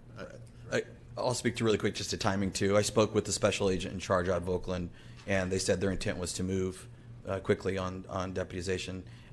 So it takes a little bit of time, but they're going to move on it. As to mission and scope, again, that's my job to make sure they stick within the mission and scope of cross-designation, which in this case is Social Security fraud. Again, I was cross-designated to do narcotics, and again, it got me past the magnetometer a little faster at the federal building. It helped me get warrants done a little quicker, and it just really was more of a logistical operational. Yeah, it's mine. It's just like with mine, it's a specific scope. It's a specific case. Nothing else. Correct. Right. Yeah, okay. Correct. I think you've addressed all of my concerns. Thank you. Supervisor Holmes. I'm still trying to understand what the benefit is to the people of Placer County by going forward with this. And we're going to send two of our top-notch people down to a unit in Oakland. Why not Sacramento? Why not someplace closer? So I just need to understand what the benefit is to the people of Placer County for doing this, besides the federal government paying for two employees. So all of our folks are top-notch, so we still are left with some really top-notch people, just to speak for our investigations bureau there. And so back to what does Placer County get out of this? Again, we have almost 200 plus investigations over the last 2 years that didn't get local attention because the Oakland office didn't have local ties or a local partner to move on those kind of cases. As in speaking with all these other jurisdictions, many of them said there are other benefits to just investigating Social Security fraud. There are databases that currently we don't have access to because we're not part of a federal task force. We're not cross-designated. That helps move not only the Social Security fraud investigation, but public assistant investigations, other type of identity theft, money laundering. There's a lot of other investigations that happen in our county and Placer County that would benefit from having access and resources into the Social Security Administration's caseload as well. Those cases come together, and so that Social Security fraud exists within other cases that we have investigated and do still currently investigate. So it broadened your ability to investigate some of these other cases? Yes, sir. Absolutely. Thank you. Thank you. Supervisor Wigand. So thanks you guys for meeting last week. Appreciate taking the time. So this is a quiz to see if we communicated and understood what you said, and to build a little bit on what Jim just said. So I understood that there was some risk based on the way the contract was drawn. I wouldn't consider it to be overwhelming, but then the question has to be comparing that to the benefit to Placer County residents. And I understand that the contract is void on this answer because I can understand the federal government drawing it up this way. They want to have complete flexibility, and if something's restricting to them, I'm not going to offer that up in a contract either. But you had identified, I think, 200 cases out of the Roseville office, or referrals out of the Roseville office, and that there was this understanding, this sort of culture, I guess, that the focus of our deputies should be directed towards that, as well as other things more in proximity to the region. So understanding also the organization better than I did before, in that I heard at the last hearing that they were going to be managed, directed by a Social Security administrator, but that you're going to be also a team captain participant in being a supervisor to them as they relate to their responsibilities as Placer County employees. Correct. So one is, is that all accurate? And then two, the question that is key, can you, with your role, can we get some kind of periodic and ongoing feedback as we go through the contract as to what our investigators actually are investigating as it relates to Placer County referrals, or are they going to be dealing with stuff just in Modoc County, which would not benefit very directly Placer County residents? No. So two questions. Okay. So to the first one, as far as referring to the supervision. So yes, like I said, with this model is in place in our office now, we have 3 different investigators that are assigned locally to task forces, and they still have a lieutenant that supervises those positions within the district attorney's office. So they have somebody that does their evaluation, that meets with that task force commander or team leader, whatever they're called in that jurisdiction, and they maintain information on what's going on, making sure that it still serves the district attorney's mission and our Placer County residents. And I intend to do the same thing here, not only with the team leader out of Oakland, but with the special agent in charge for all of Northern California when it comes to these cases. So that's going to be my at least monthly mission. As far as reporting back, I would be more than happy to report back to the entire board, or to anyone really. I'm very proud of the Bureau of Investigations we have in our office. They do some great work, and I think we can do a better job of communicating that to you folks and what they do, and I'd be more than happy to do that on whatever we see as reasonable as far as communicating that back. Great. And so, for me, what would be interesting, educational, and help me with this question is the number of cases that these folks are dealing with. What number and proportion are those related to Placer County? And then some kind of success measured by where do these cases go, and does it result in justice? Absolutely, sir. Thank you. Supervisor Euler, anything? No. Okay. I had just a couple of very quick questions. I'm delighted to hear that you got notification this morning from the feds. As you know, that was one of my real concerns, that this was, a contract where we had absolutely no ability to say no if at the end of the year your report back to us is, yeah, and we worked on no Placer County cases. We would all be sitting here going, well, that was not terribly useful. Sure. I agree with Robert. I would love to see some kind of ongoing reports on this, whether here at the board meeting, maybe once, I would say probably in the first year, we should probably look for more than just one annual report, because by the end of the first year, it'll probably be too late to really understand the context. So it'd be great if we could get some additional information around, Placer County numbers, and frankly, any other relevant data that ties into this conversation. I think my board is generally looking for more robust statistics and outcomes across the board, not just on this.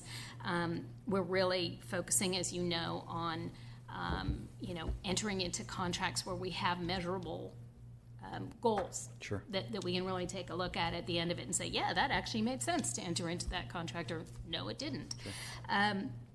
One of the things I would suggest to our board is that since you haven't received confirmation in writing yet, that any action we take today be contingent upon receiving that confirmation in writing. That yes, we can at the end of a year, if it doesn't look like it's beneficial to us, say, yeah, no, we're done. Thanks very much, federal government. I just think otherwise again, it's just a little bit hard. Jerry? The agenda language does include review and approval by County Council and Risk Management, and that'll be the key issue that our office will be focusing on. This would appear to be a significant concession by the federal government, and they typically do contract on these base year plus 4 option years, 5-year contracts at their sole discretion. And it sounds like it's an opt-out after the base year, not for the other option years. So that's why it's going to be important during that first year to closely monitor how it works and strictly comply with the termination or the opt-out provision, because that's most of the litigation in these contracts is between the federal government and the contractor, where the contractor is alleging that the federal government improperly exercise the option where the contractor wants to keep it going and the federal government, so they strictly hold themselves to the option agreement, and so we need to hold ourselves to that option opt-out provision.